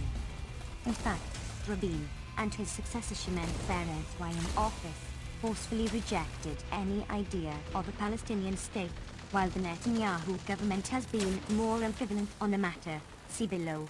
But no doubt Rabin would sooner or later have come to grant the Palestinians a state that is tiny, disarmed, poor, dominated by Israel, with their own. There is no more reason to doubt that Netanyahu would also agree to that, as his Minister of Information has already stated. Similarly, all but the most extreme fanatics in the Arab and Islamic world would probably be willing to grant the Jews a state that is tiny, disarmed, poor, dominated by Palestine, with their own. And they might even take the heart of the matter to be the unwillingness of some ultra-extremists to adopt this forthcoming stand. A thought experiment suggests itself. One might ask what the reaction would be to a presentation of the heart of the matter in the terms just stated. The answer tells us a good deal about the ideological victory of US power. Hillary Clinton recently indicated her interest in running for the Senate in New York. In an article headlined New York's Palestinian State, James Dow of the New York Times asked whether she had made a monumental political gaffe in advocating a Palestinian state. What she had said to a group of young Israelis and Arabs a year earlier is that I think that the territory that the Palestinians currently inhabit, and whatever additional territory they will have attained through the peace negotiations, could evolve into a functioning modern state, a state that would surely be tiny, disarmed, poor, dominated by Israel. White House aides had immediately disowned comments by Hillary Rodham Clinton about the need for a Palestinian state and insisted that she was speaking only for herself, and she came under considerable attack. But when announcing her possible candidacy, preface 33, she received some support as well. A political science professor was quoted as saying that supporting a Palestinian state used to be the peacenic position, an extreme left-wing position. But perhaps now no more. Perhaps adopting the stand of South African racists 35 years ago can no longer be condemned so easily as the peacenic position, an extreme left-wing position. 22. Struggles for freedom and rights are never over, and this one is not either. All of the contesting parties in the region face very serious and possibly lethal threats. It cannot be said that the dominant outside power has helped to smooth the way towards a meaningful solution of their problems, or even towards reduction of dangers. But that story has not come to an end either, and there are many options open to concerned people who hope to seek and pursue a far more constructive and on-the-go course. 1. Panning the fence. In the war of words that has been waged since Israel invaded Lebanon on June 6, 1982, critics' sense of Israeli actions have frequently been accused of hypocrisy. While the reasons advanced are spurious, the charge itself has some merit. It is surely hypocritical to condemn Israel for establishing settlements in the occupied territories while we pay for establishing and expanding them, or to condemn Israel for attacking civilian targets with cluster and phosphorus bombs to get the maximum per hit. 2. When we provide them gratis or at bargain rates, knowing that they will be used for just this purpose. 3. Or to criticize Israel's indiscriminate bombardment of heavily settled civilian areas or its other military adventures, 4. While we not only provide the means, Through the summer of 1982, the media were flooded with letters of a strikingly similar format, typically asking of critics, "Where were you when?" where the gap is filled by the writer's favorite Palestinian atrocity, often invented. Another typical format was the accusation that it is hypocritical to criticize Israeli atrocities unless one goes on to condemn the Russians in Afghanistan, the Syrians for the terrible massacre in Hama, etc. No similar requirements were imposed when the PLO was bitterly condemned for terrorist atrocities. In fact, it has been a common pretense that the media and others have not condemned PLO atrocities, or even that the media have been pro-PLO. For example, Leon Wieseltier, there is a scandal, and it is the moral and political prestige of the PLO in media coverage of the Middle East. Entering still further into the world of fantasy, we even find the charge, Robert Tecker, that numerous public figures in the West, even a number of Western governments, all unnamed, have encouraged the PLO in its maximalist cause of winner take all, that is, destruction of Israel. When the intellectual history of this period is summed written, it will scarcely be believable. 1. 2. Noam Chomsky. In abundance but welcome Israel's assistance in testing the latest weaponry under live battlefield conditions, to be sure, against the vastly outmatched enemy, including completely undefended targets. Always the safest way to carry out experiments of this sort. In general, it is pure hypocrisy to criticize the exercise of Israeli power while welcoming Israel's contributions towards realizing the U.S. aim of eliminating possible threats, largely indigenous, to American domination of the Middle East region. Clearly, as long as the United States provides the wherewithal, Israel will use it for its purposes. These purposes are clear enough today, and have been clear to those who chose to understand for many years, to integrate the bulk of the occupied territories within Israel in some fashion while finding a way to reduce the Arab population, to disperse the scattered refugees and crush any manifestation of Palestinian nationalism, Palestinian culture, 5 to gain control over southern Lebanon. Since these goals have long been obvious and have been shared in fundamental respects by the two major political groupings in Israel, there is little basis for condemning Israel when it exploits the position of regional power afforded it by the phenomenal quantities of US aid in exactly the ways it would be anticipated by any person whose head is not buried in the sand. Complaints and accusations are indeed hypocritical as long as material assistance is provided in an unending and ever-expanding flow, along with diplomatic and ideological support, the latter by shaping the facts of history in a convenient form. Even if the occasional temperate criticisms from Washington or in editorial commentary are seriously intended, there is little reason for any Israeli government to pay any attention to them. The historical practice over many years has trained Israeli leaders to assume that US opinion makers and political elites will stand behind them whatever they do, and that even if direct reporting is accurate, as it generally is, its input will gradually be lost as the custodians of history carry out their tasks. The basic point seems simple enough, and is well understood outside the United States, including Israel. A dissident Israeli journalist observes that all this delusion of imperial power would stop. Fanning the flames. 3. If the United States turned off the tap ... in anger at some excessive lunacy. 6. The London Economist comments. Holding up the supply of shiny new weapons is America's traditional slap on Israel's wrist. That an embargo is ineffective unless it is certain to last ... Much more effective would be the belief in Israel. At this time, an American president will stick with his policy, including if need be a lasting embargo on arms, and a rethink of the extent of America's aid. 7. The point, as noted, seems simple enough. Some years ago it was in fact as simple as it seemed. It would then have been possible to influence Israel to join in the international consensus, which has long included the major Arab states, the population of the occupied territories, and the mainstream of the PLO, in support of a two-state political settlement that would include recognized borders, security guarantees, and reasonable prospects for a peaceful resolution of the conflict. The precondition, of course, was for the US itself to join this consensus and seek its support for the adamant rejectionism of the Labour Party, and then Menachem begins Likud coalition. Though this picture of recent history is remote from the standard version here, it is familiar abroad, and has the additional merit of accuracy. 8. What seemed simple several years ago, however, has become considerably more complex today.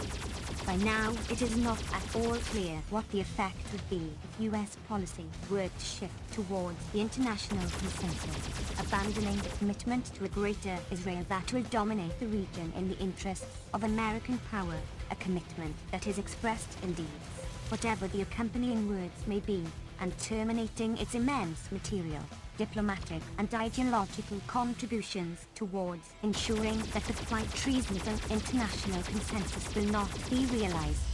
The question is of no small significance. I will return to the background, the issues, and the current prospects.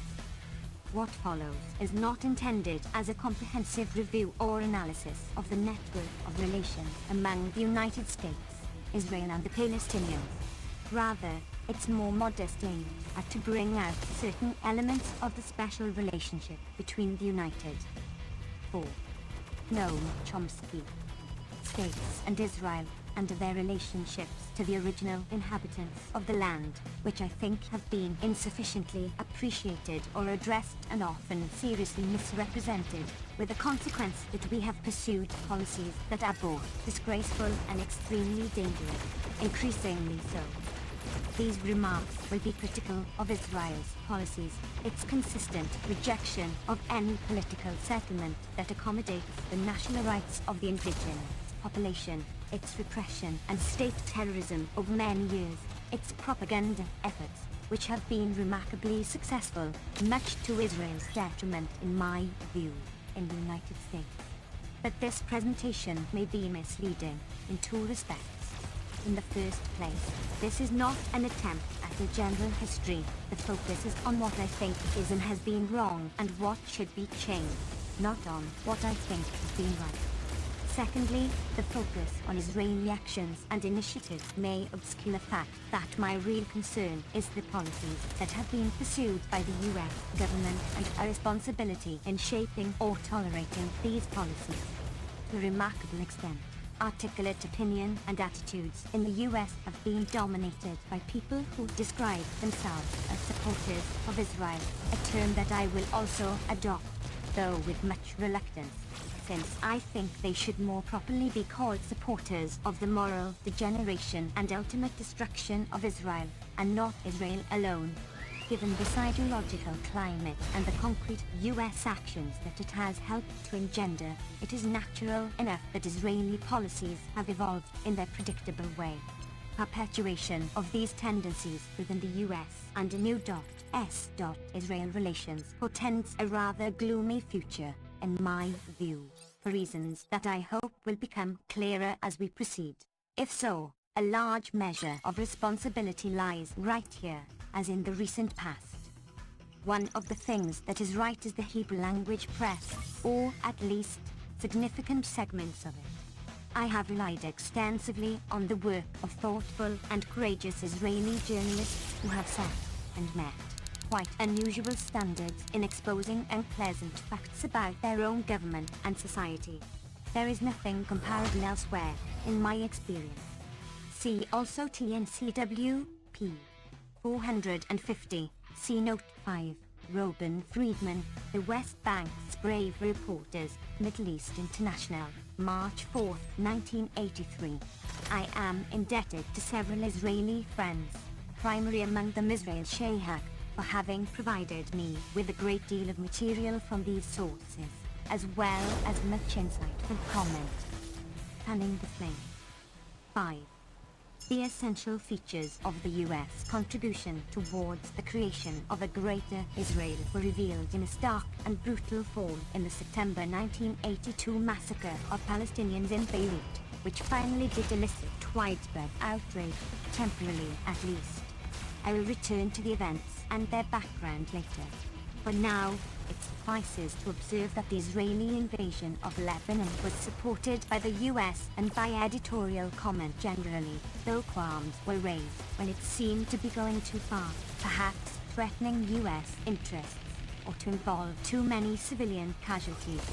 All of this is reminiscent of the US attack on South Vietnam in 1962, then most of Indochina a few years later, to mention an event that did not take place according to standard US journalism and scholarship, just as official party history recognizes no such event as the Russian invasion of Afghanistan in 1979.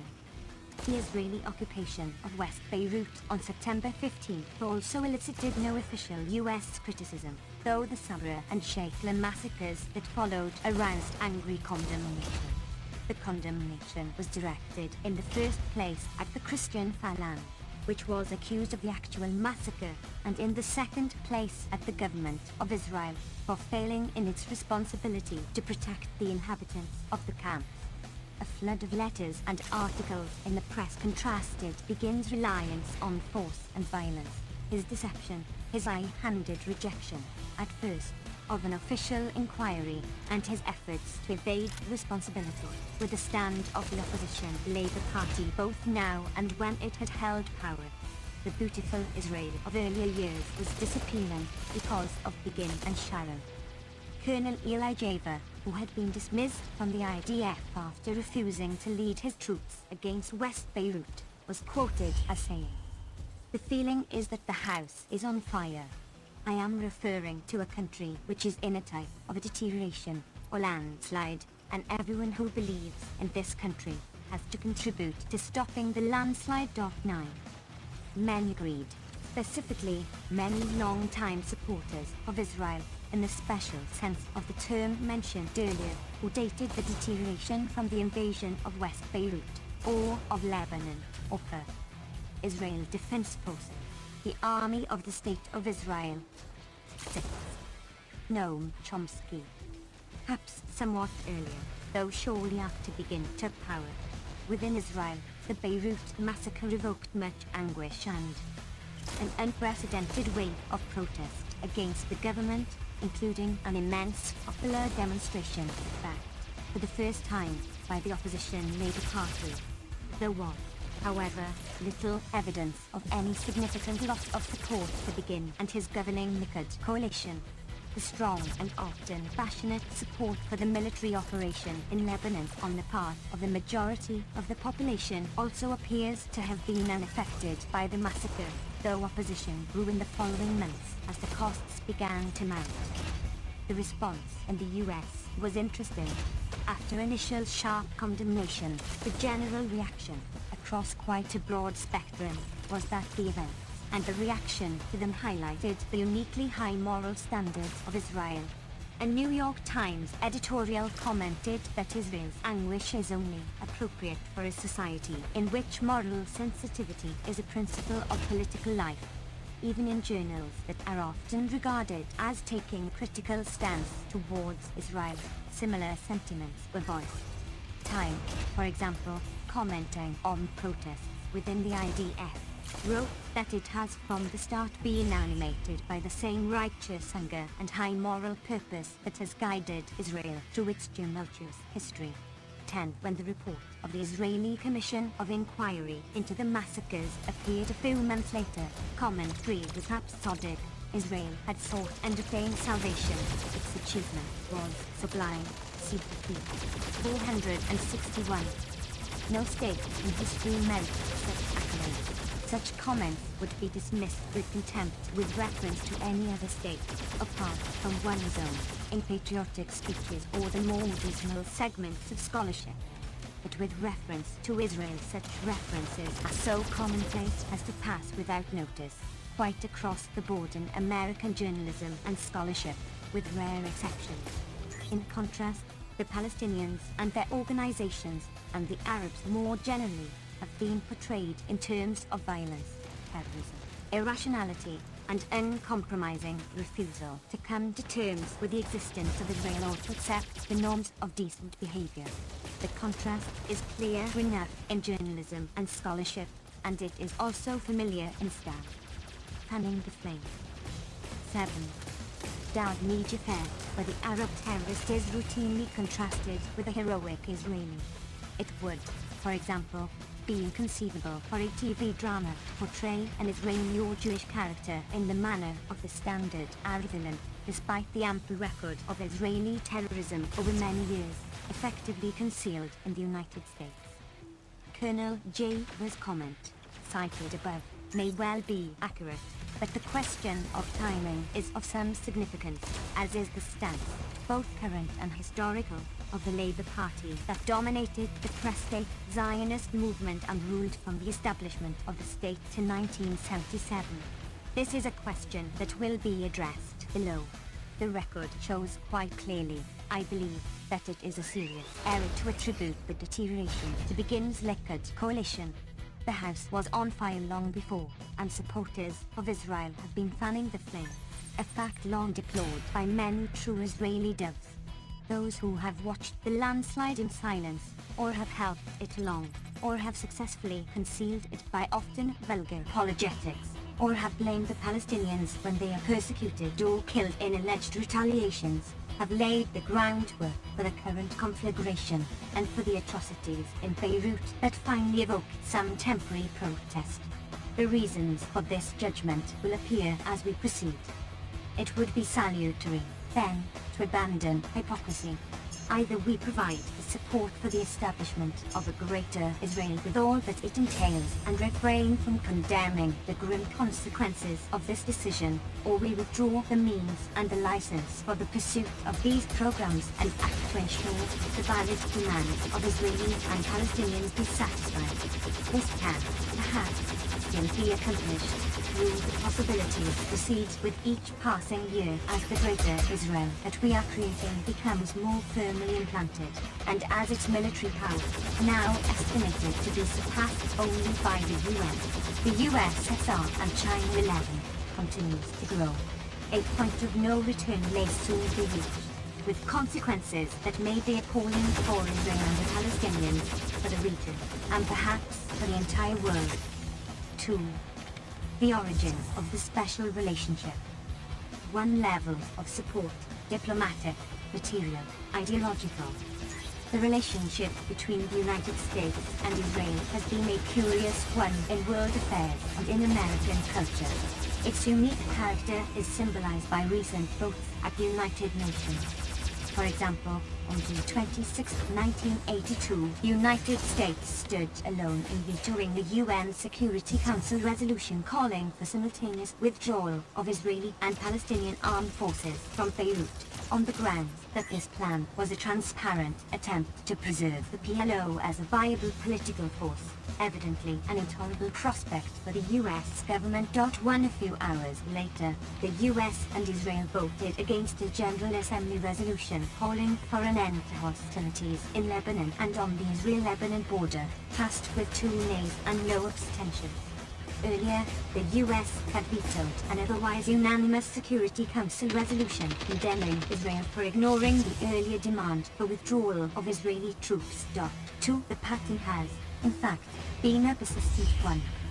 More concretely, the special relationship is expressed in the level of US military and economic aid to Israel over many years. Its exact scale is unknown, since much is concealed in various ways. Prior to 1967, before the special relationship had matured, Israel received the highest per capita aid from the US of any. 9. 10. Noam Chomsky. Country. Commenting on the fact, Harvard Middle East specialist Nadav Safran also notes that this amounts to a substantial part of the unprecedented capital transfer to Israel from abroad that constitutes virtually the whole of Israel's investment. One reason why Israel's economic progress offers no meaningful model for underdeveloped countries. 3. It is possible that recent aid amounts to something like $1,000 per year for each citizen of Israel when all factors are taken into account. Even the public figures are astounding. For fiscal year 1978 through 1982, Israel received 48% of all U.S. military aid and 35% of U.S. economic aid worldwide. Roughly 1983, the Reagan administration requested almost $2.5 billion for Israel out of a total aid budget of $8.1 billion, including $500 million in outright grants and $1.2 billion in low-interest loans. In addition, there is a regular pattern of forgiving loans, offering weapons at special discount prices, and a variety of other devices, not to mention the tax-deductible charitable contributions, in effect, an imposed tax, used in ways to which we return .5 not content with this level of assistance from the American taxpayer. One of the Senate's most prominent liberal Democrats, Alan Cranston of California, proposed an amendment to the foreign aid bill to establish the principle that American economic assistance to Israel would not be less than the amount of debt Israel repays to the United States, a commitment to cover all Israeli debts and future debts, as Senator Charles Percy commented. 6. This was before the Lebanon War. The actual vote on foreign aid came after the invasion of Lebanon, after the destruction of much of southern Lebanon, the merciless siege and bombardment of Beirut, the September massacres, and Israel's rapid expansion of settlement in the occupied territories in response to Reagan. The General Accounting Office, GAO, has informed Congress that the actual level of U.S. aid may be as much as 60% higher than the publicly available figures. This is the preliminary result of a detailed study of U.S. aid to Israel by the GAO. A major issue could develop next year, 1983, over how much of the GAO study may be made public. James McCartney, Philadelphia Inquirer, August 25, 1982. The origins of the special relationship. 11. Plea to suspend settlement in accord with his peace proposals, which Israel rejected.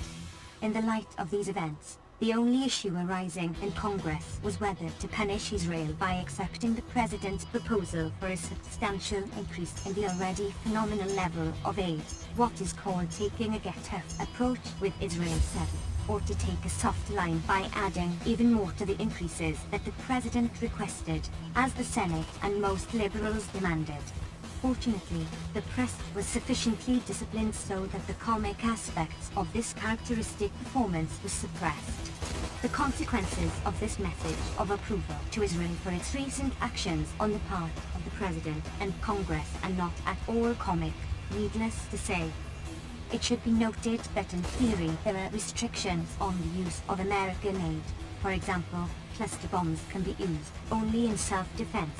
Development funds cannot be spent beyond Israel's recognized, that is, pre-June 1967, borders. But care has been taken to ensure that these restrictions will not be invoked, though the illegal use of weapons occasionally elicits a reprimand or temporary cut-off of shipments when the consequences receive too much publicity. As for the ban on use of U.S. funds for the settlement and development programs that the U.S. has officially regarded as illegal and as a barrier to peace, that is, beyond the pre-June 1967 border, this has never been enforced, and the aid program is designed so that it cannot be enforced. In contrast to most other aid relationships, the projects we fund in Israel are not specified, Ian Lustek observes. And no official of the State Department or the aid program has ever been assigned to supervise use of our funds by the Israeli government. For comparison, one may consider the U.S. aid program of Egypt, the largest recipient of non-military U.S. aid since Camp David, which is run by an office of 125 people who supervise it in meticulous detail. Many knowledgeable Egyptians have been highly critical of the aid program, alleging that it reflects American rather than Egyptian priorities, financing U.S. imports which must be brought on American ships and U.S. consultants, when trained personnel are available in Egypt for a fraction of the cost. They also, 12. Noam Chomsky.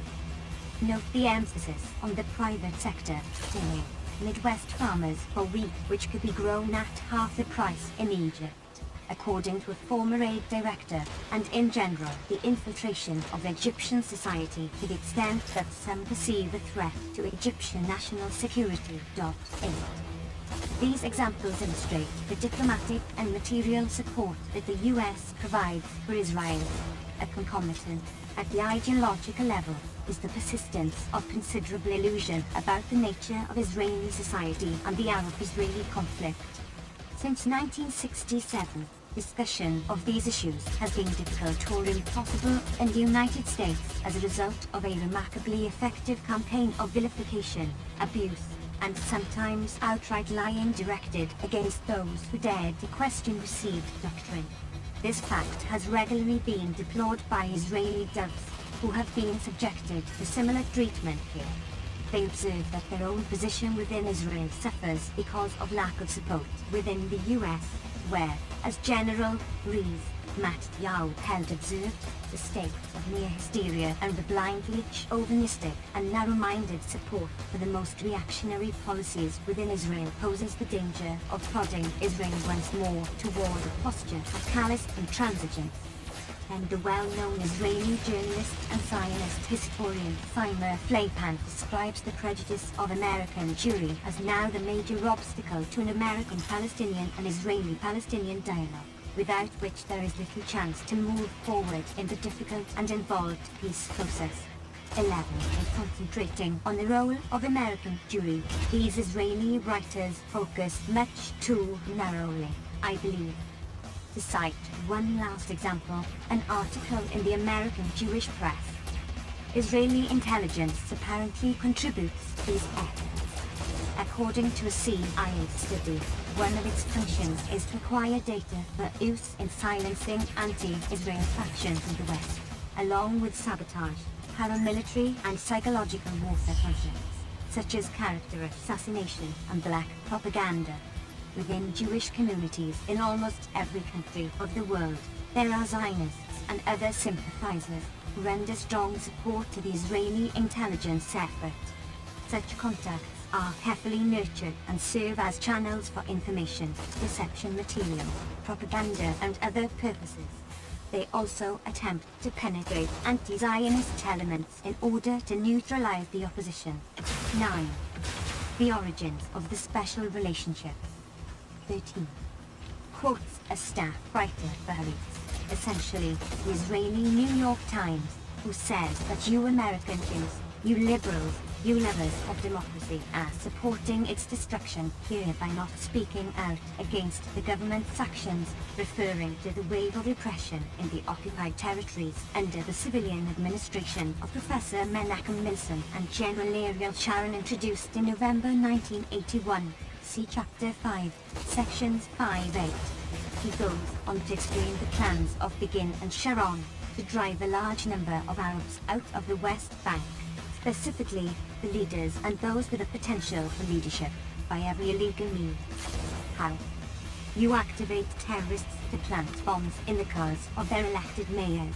You arm the settlers and a few Arab Christians to run rampages through Arab towns.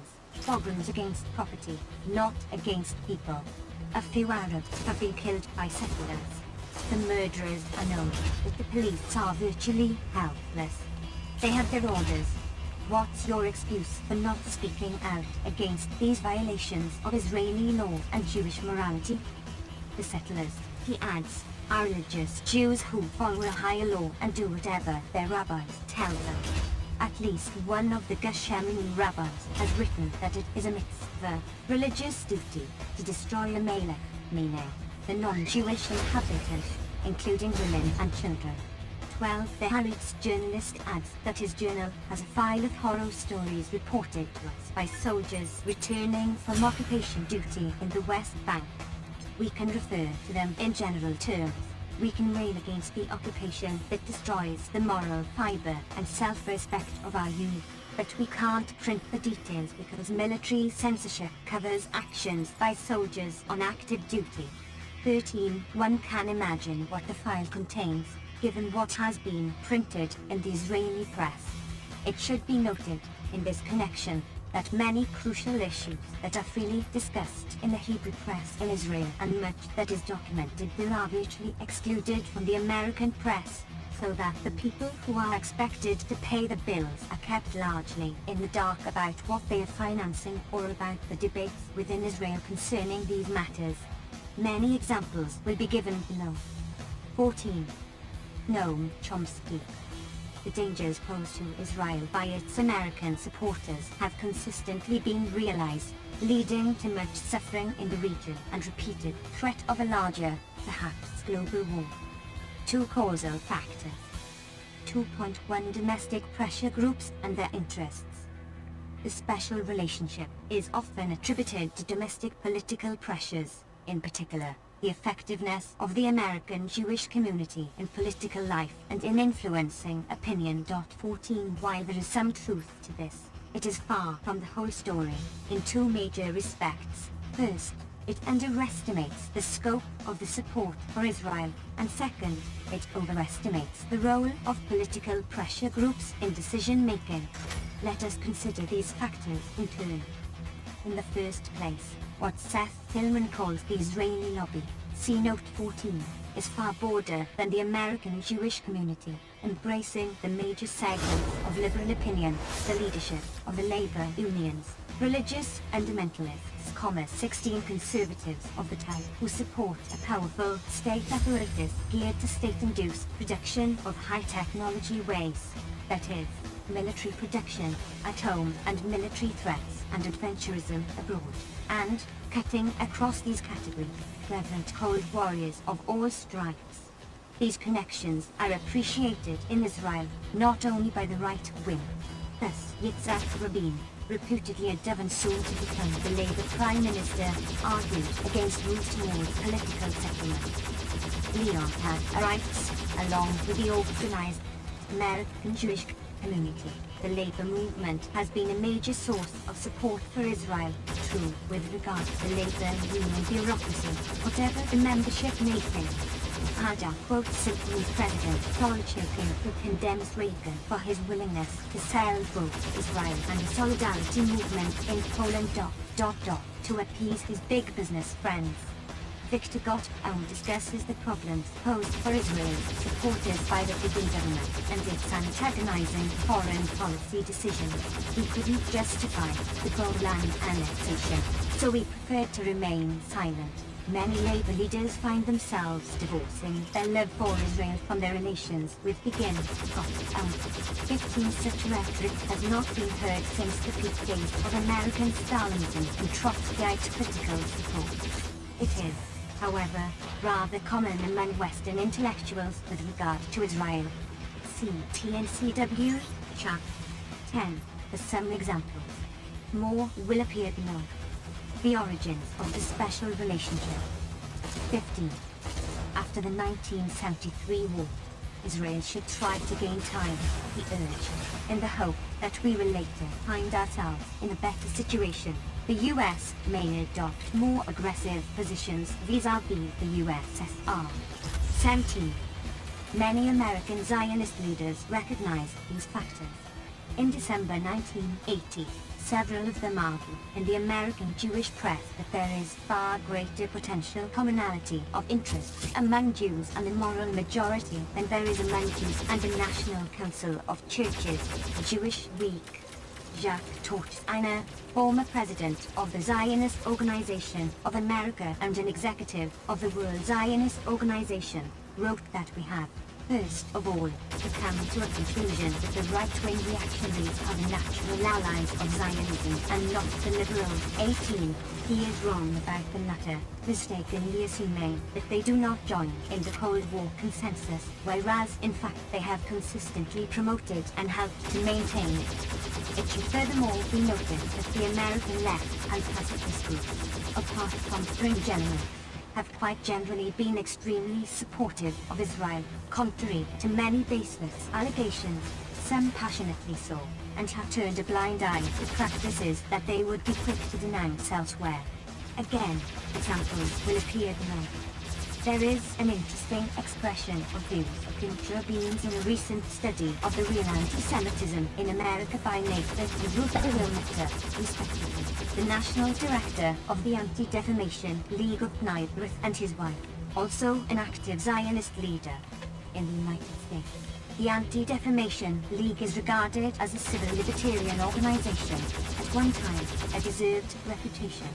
Now, it specializes in trying to prevent critical discussion of policies of Israel by such techniques as maligning critics, including Israelis who do not pass its test of loyalty, distributing alleged information that is often circulated in unsigned pamphlets, and so on. 19 in Israel, it is casually described as one of the main pillars of Israeli propaganda in the United States.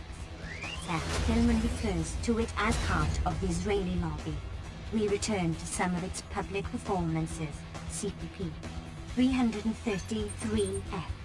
The well-known Israeli military historian Meir Hale, formerly head of the Officers Training School of the IDF and an Israeli dove, might well have had the League in mind when he described their ways.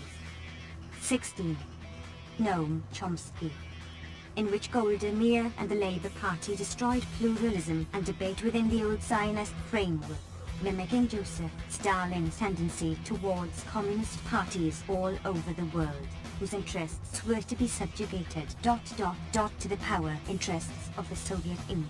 And the Israeli regime's tendency had been similar, as it has destroyed the very process of dissent and inquiry, beginning, he says, with the Golda Meir Labour government. 20 The League has proven a more than willing instrument. The Perlmutters cite studies showing that whereas anti-Semitism was once virulent in the US, today there is little support for discrimination against Jews. There may be dislike of Jews, anti-Jewish acts, etc., but then much the same is true with regard to ethnic and religious groups quite generally. What then is the real anti-Semitism, which is still rampant? In fact, perhaps more dangerous than before. The real anti-Semitism, it turns out, lies in the actions of peacemakers of Vietnam's vintage, transmuters of sword into plowshare, championing the terrorist PLO. The Perlmutters fear that nowadays war is getting a bad name and truth too favorable a press. They are concerned by the defamations by the left of the promptings for our war in Vietnam, and latterly ... They're sniping at American defense budgets. Beyond all, it is the very ideology of the liberals in which peace, even if it is pockmarked by injustice, is preferable to the prospect of confrontation that today imperils Jews. Similarly, Jewish interests are threatened by this decade's leftists, here and abroad, as they demonstrate against and scold the United States for its involvement in Nicaragua and El Salvador. Jewish interests are threatened because Central American dictators have been friends of Israel, friendship which has been and is being reciprocated with much enthusiasm. Through the Perlmutters do not discuss these facts, which help explain why victims of Somoza and Salvadoran and it is a common claim, perhaps believed by its opponents, that there are many champions of the PLO in the US, even if the press is pro-PLO, CP. 1. When examples are given, it regularly turns out that these champions are critics, often harsh critics, of the PLO who, however, believe that Palestinians have the same human and national rights as Jews. The origins of the special relationship. 17. Guatemalan generals are not friends of Israel, not because of anti-Semitism, but for quite understandable reasons. Peasants being massacred with Israeli arms or tortured by military forces who boast of their Israeli training and support are not likely to be friends of Israel. According to the Perlmutters, such groups as the National Council of Churches also threaten Jewish interests by calling on Israel to include the PLO in its Middle East peace negotiations. Apologists for the left, like those for the right, have frequently rationalized anti-Semitism or indifference to Jewish interests as being merely a transitory phase, that Jews should know better. Throughout, the argument is that Israel's interests, understood implicitly as the interests of a rejectionist greater Israel that denies Palestinian rights, are the Jewish interests, so that anyone who recognizes Palestinian rights or in other ways advocates policies that threaten Israel's interests as the authors conceive them is, to paraphrase Stalinist rhetoric of earlier years, objectively anti-Semitic. Those who are innocent of bigotry are now placing Jews in greater jeopardy than traditional anti-Semites, with their advocacy of peace, criticism of US interventionism, opposition to bloodthirsty tyrants and torturers, etc. This is the real anti-Semitism, and it is exceedingly dangerous. So the Anti-Defamation League has its work cut out for it. 21. It might be noted that the resort to charges of anti-Semitism, or in the case of Jewish self-hatred, to silence critics of Israel has been quite a general and often effective device. Even Abu Ibn, the highly regarded Israeli diplomat of the Labour Party, considered a leading dove, is capable of writing that one of the chief tasks of any dialogue with the Gentile world is to prove that the distinction between anti-Semitism and anti-Zionism, generally understood as criticism of policies of the Israeli state, is not a distinction at all, and that Jewish critics, I.F. Stone and I.A. specifically mentioned, have a basic complex ... of guilt about Jewish survival. Similarly, Irving Howe, typically without argument, simply attributes Israel's dangerous international isolation to skillful manipulation of oil and that sour apathy in the warmest of hearts there's a cold spot for the Jews, so that it is quite unnecessary to consider the 18. Noam Chomsky of the policy of the Labour government that he supported. For example, the brutality of the occupation, already fully apparent and sharply condemned in Israel when he wrote ... 23. The term matters deride those who voice criticism of Israel while fantasizing countercharges of anti-Semitism, but their comment is surely disingenuous. The tactic is standard. Christopher Sykes, in his excellent study of the pre-state period, traces the origins of this device, a new phase in Zionist propaganda, to a violent counterattack by David Ben-Gurion against a British court that had implicated Zionist leaders in arms trafficking in 1943. Henceforth, to be anti-Zionist was to be anti-Semitic.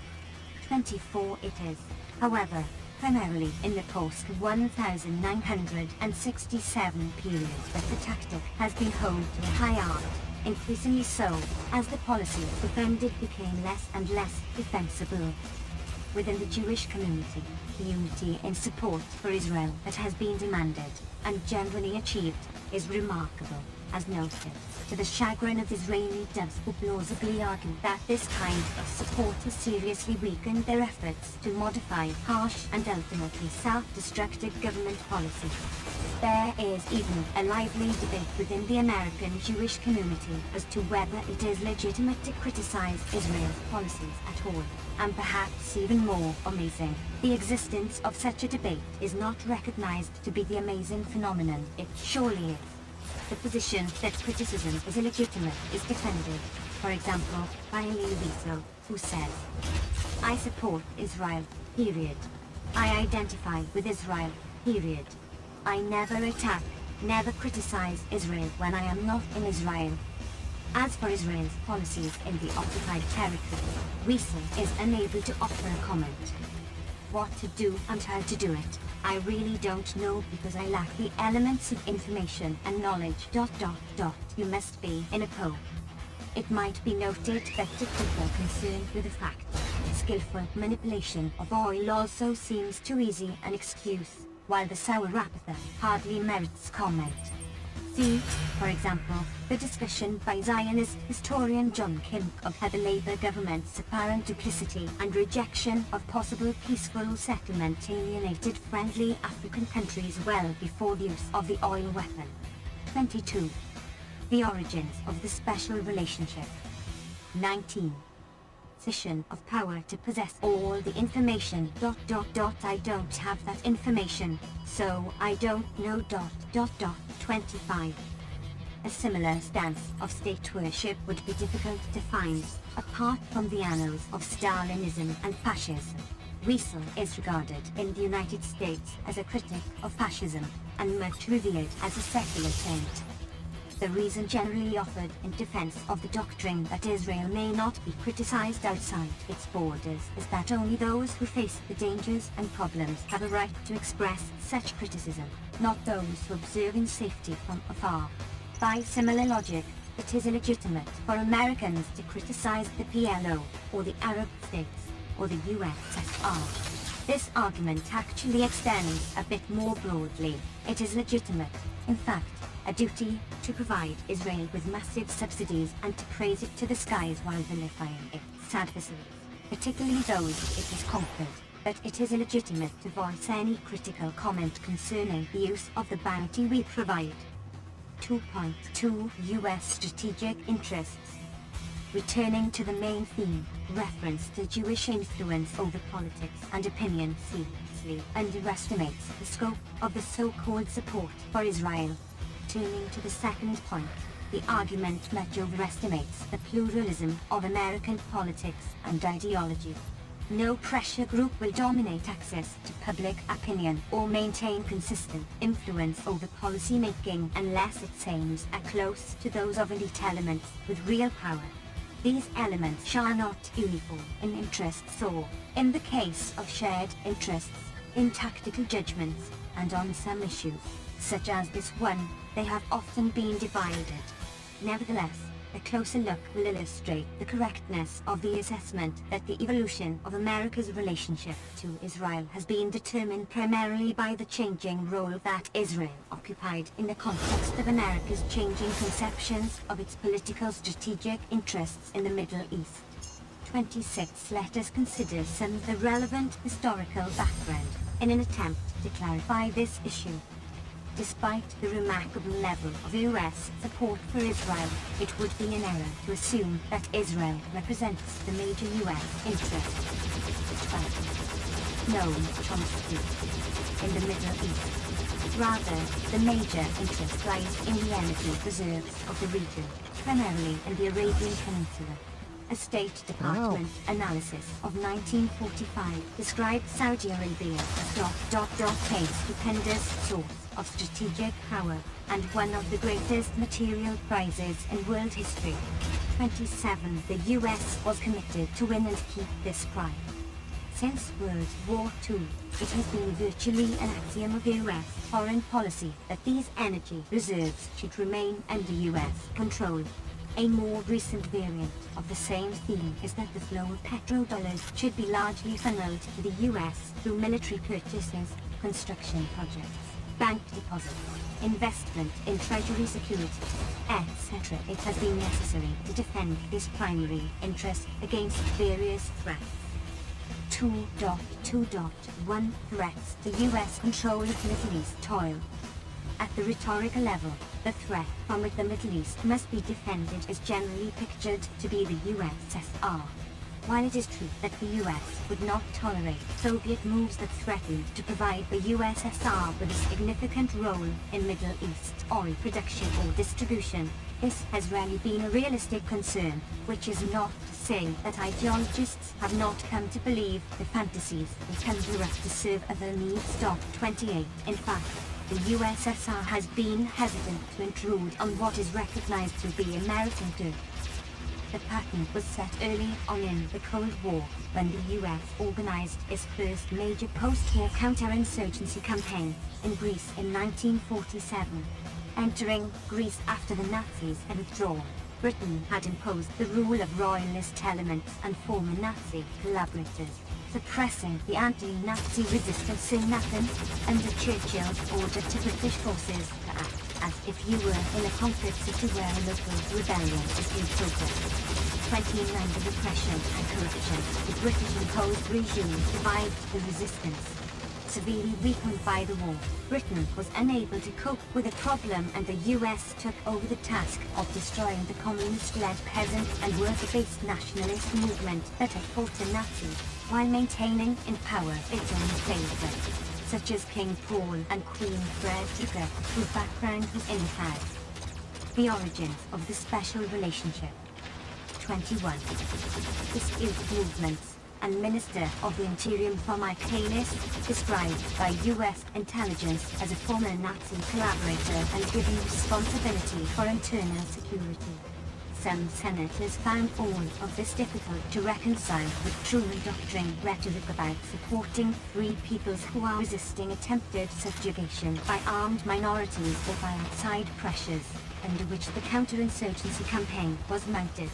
To them, Senator Henry Cabot Lodge explained that this fascist government to which they have to work is incidental. 30. The counterinsurgency effort was no small enterprise. In the war that ensued, 160,000 Greeks were killed and 800,000 became refugees.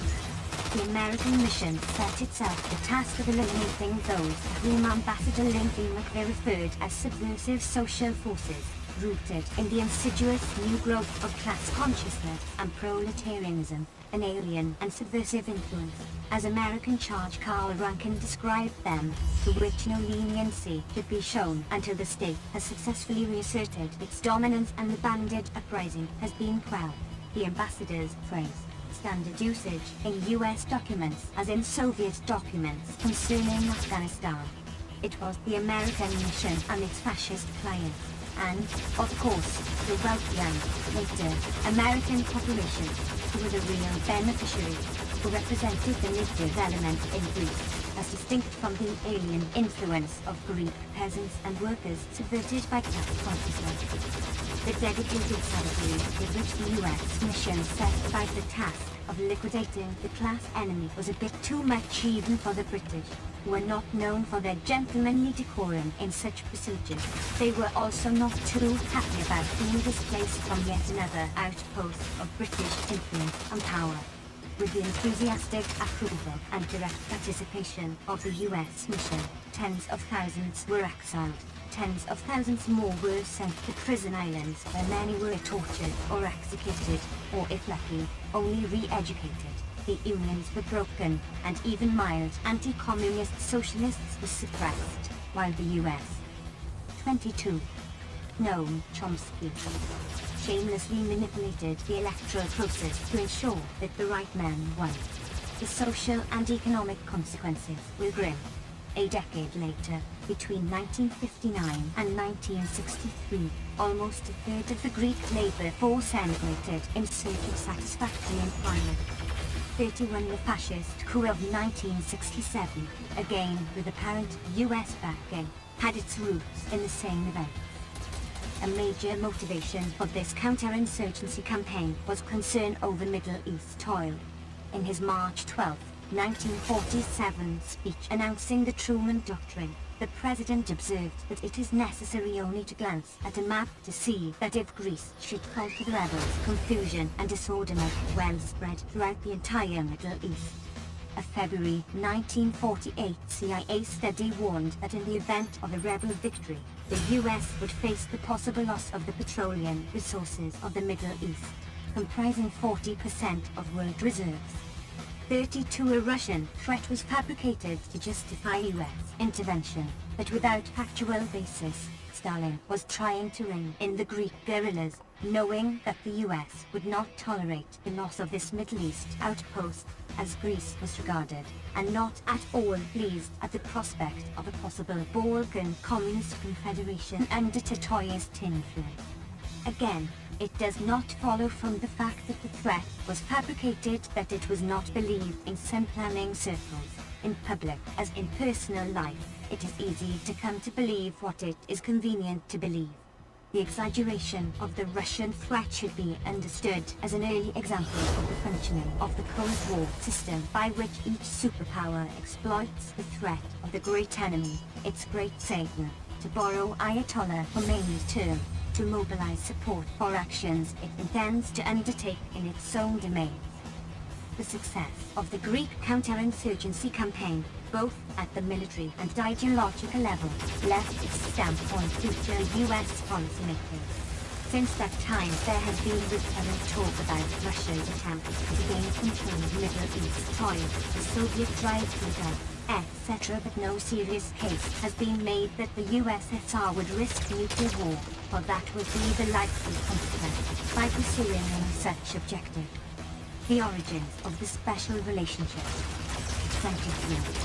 A more realistic threat. The US dominance of the region has been posed by Europe.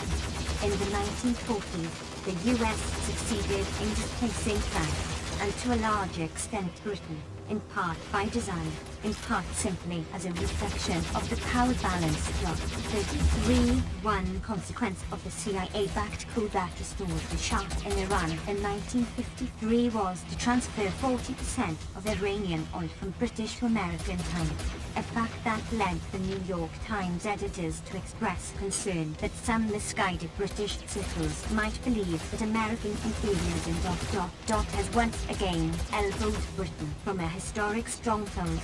At the same time, the editors exulted that underdeveloped countries with rich resources now have an object lesson in the heavy cost that must be paid by one of the number which goes berserk with fanatical nationalism. 34. The cost of the object lesson were indeed heavy, as events were shown and after being paid, and many others have been compelled to learn the same lesson since. Concern over European involvement in the region persisted. The US strongly opposed the attempt by Britain and France to reassert their influence in the area with the 1956 Suez invasion. In conjunction with Israel, the US was instrumental in expelling all three powers from Egyptian territory, though Soviet threats may also have played their part. Henry Kissinger, in his 1973 Year of Europe address, warned of the dangers of a Europe-dominated trading bloc, including the Middle East and North Africa, from which the US might be excluded. Later, he confided in a private meeting that one basic element in his post-1973 diplomacy was to ensure that Europeans and Japanese did not get involved in diplomacy concerning the Middle East. 35. Subsequent US opposition to the euro stems from the same concern. Today, competition among the state capitalist societies, including now some lesser power, and more recently, Japan, which in 1982 replaced the US as Saudi Arabia's #1 trading partner and is also first or second as supplier for most other Gulf oil producers. Still, the Middle East is the only US foreign market that has experienced any significant growth in the past few years. William O'Keefe, Christian Science Monitor, March 20th, 1983. 24. Noam Chomsky. Urged such as South Korea for a share in the wealth generated by oil production is a matter of growing significance. 2.2.2 The indigenous threat, Israel as a strategic asset. A third threat from which the region must be defended is the indigenous one, the threat of radical nationalism. It is in this context that the U.S.-Israel special relationship has matured. In the early 1950s, the U.S.-Israel relationship was decidedly uneasy, and it appeared for a time that Washington might cement closer relations with Egyptian President Nasser, who had some CIA support. These prospects appeared sufficiently worrisome so that Israel organized terrorist cells within Egypt to carry out attacks on US installations, also on Egyptian public facility.